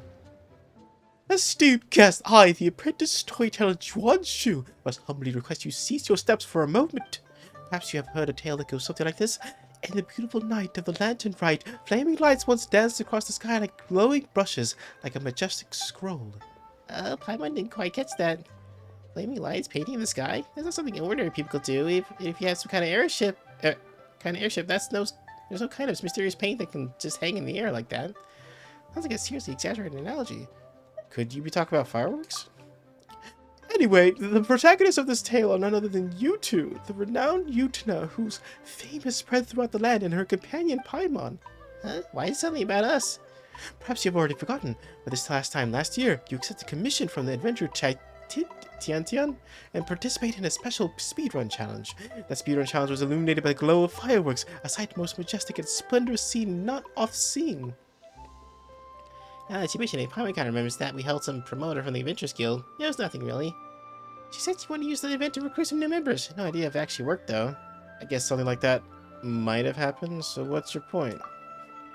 At the time, I was drowning my sorrows in liquor near the Wushou Inn, and as I looked up, I saw your silhouettes framed by the fireworks. In a moment, the sadness from flunking the exam, my confusion about the path that lay before me, it was all dispelled in a flash by your radiant figures blazing bright with vitality. So I pulled myself together, continued my research into folktales, and thus came to Chenyu Vale, drinking deep in my favorite subject. I must thank you for the encouragement you gave me. And it's not just me. Many were moved by your splendid silhouettes, joining the Adventurers Guild and finding new direction in life. But Paimon never imagined anything like that. We didn't even notice anyone watching at the time and didn't even think about us joining a little race could inspire other people. When you put it like that, it's kind of embarrassing. It's good to see that your spirits have improved. Congratulations on getting it together. To run into you today is truly my good fortune. There's one thing I would like to ask in addition to expressing my sincerest gratitude. Please, pass your radiant glory onward and continue to inspire even more people. Though we aren't nearly as great as you say, you've got a good idea going. If we could cheer up more people, we're in. Well, now that you mention it, just what should we do? In accordance with usual practices, I used Tian's racing challenge as a reference and teamed up with other adventurers inspired by you. We've planned a brand new activity, Iridescent Cloud-Striding. There are many wondrous things here in Chenyu Vale, including a strange carp whose power allows you to travel more swiftly. All you need to do is vault over valleys and mount the mountain tops with your nimbleness, showing your vibrant dynamism to all and sundry, just as before. Easy peasy, we're in. Of course, beyond the more I've prepared as a token of appreciation, we prepared a variety of other rewards to express our gratitude. Such paltry gestures pale with the hope that you get to so many and the excitement your past deeds inspire. But that is not all. In the future, you'll find more chances to repay you. You're too kind. We'll keep on journeying and helping out those in need along with the way, even without any rewards. After hearing you, even more inspired to keep on adventuring. Let's give this Iridescent Cloud-Striding a try. Okay. Okay, there's about 6, about 5. Okay. Alright, let's do it, I guess.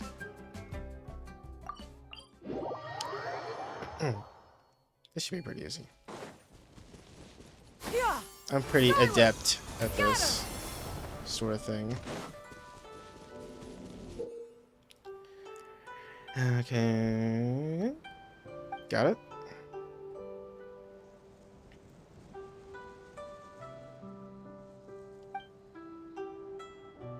Oh my god.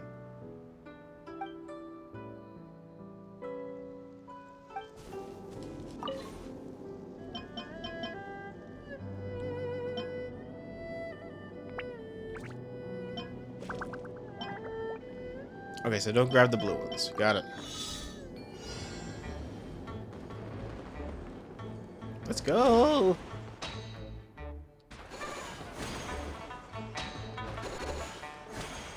Oh, there's another one over there? Oh no, okay, sorry. Yeah. Yeah. Skyward. Scatter. Oh, I jumped right over that one. Fuck. Oh, right in the middle. Oh.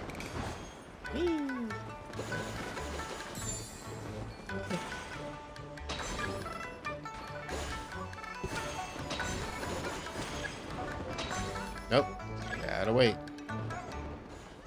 And boom.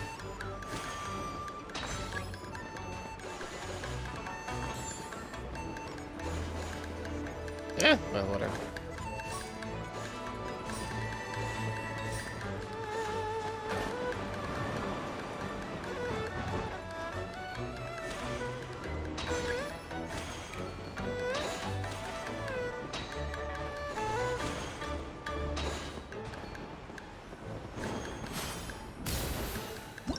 That's fun.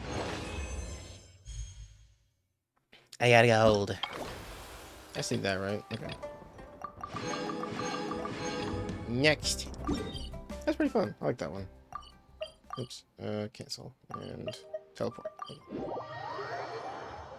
Okay. Yeah. Skyward.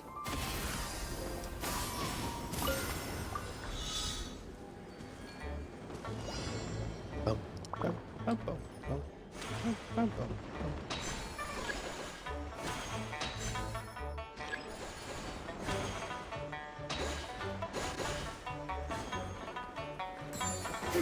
Yeah.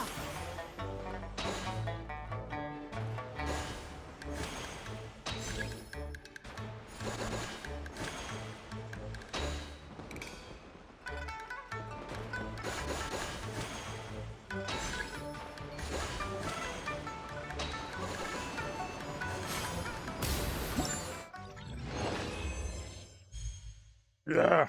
I'm so talented and great in things. Alright. It's fun, I'm enjoying this. A nice little victory lap for my event here. Oh, okay. Okay.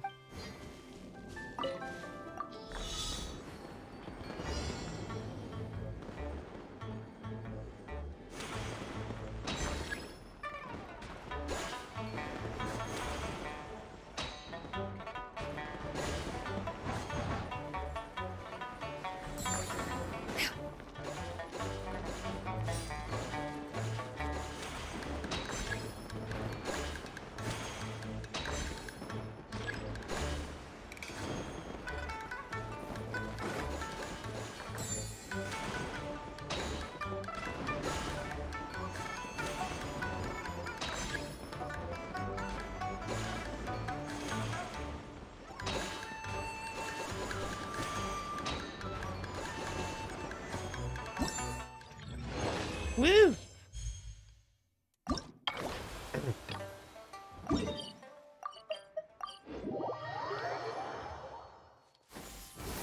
Scatter.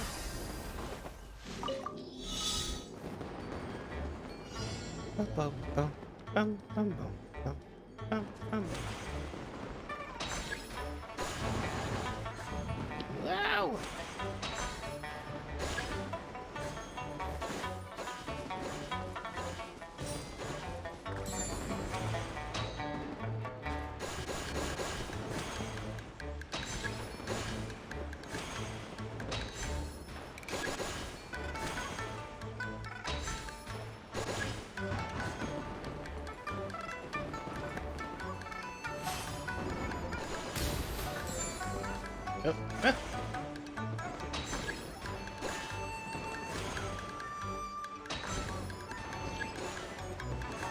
I didn't realize you could steer it. I did not realize you could do that. Interesting.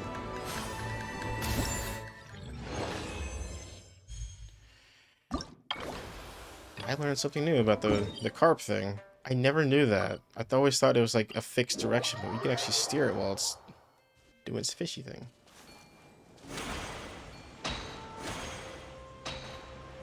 So it's like woo!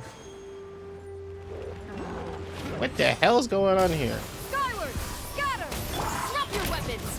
Hands where I can see them! Settle down! Ow, dick. I hear you. Transmission. This goes well. Oh, jeez. Just kill him. That's sakes.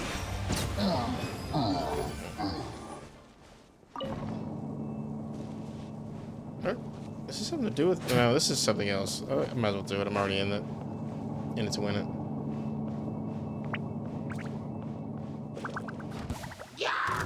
Silence!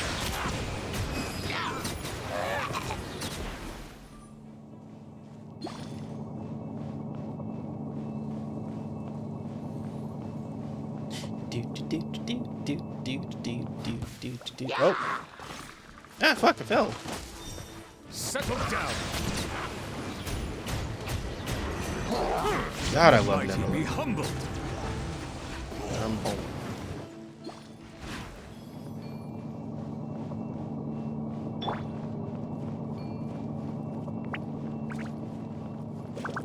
Who's flying this thing?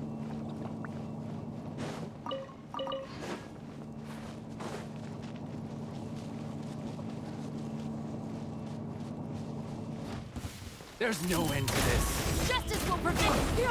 Scatter! Skyward! Many happy returns!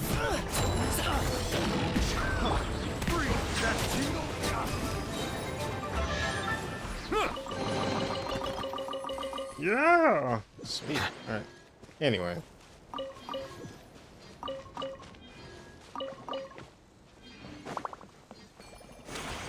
Sorry about that little interruption.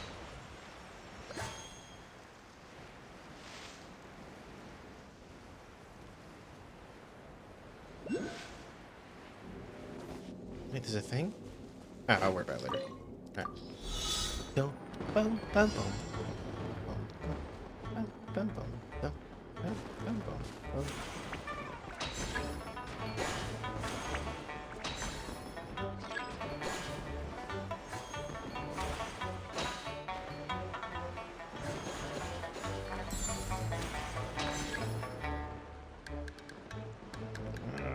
Yeah.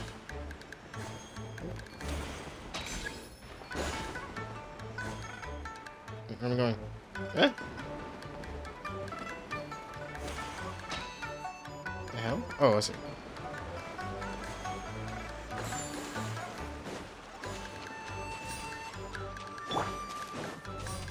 Yeah. Scatter!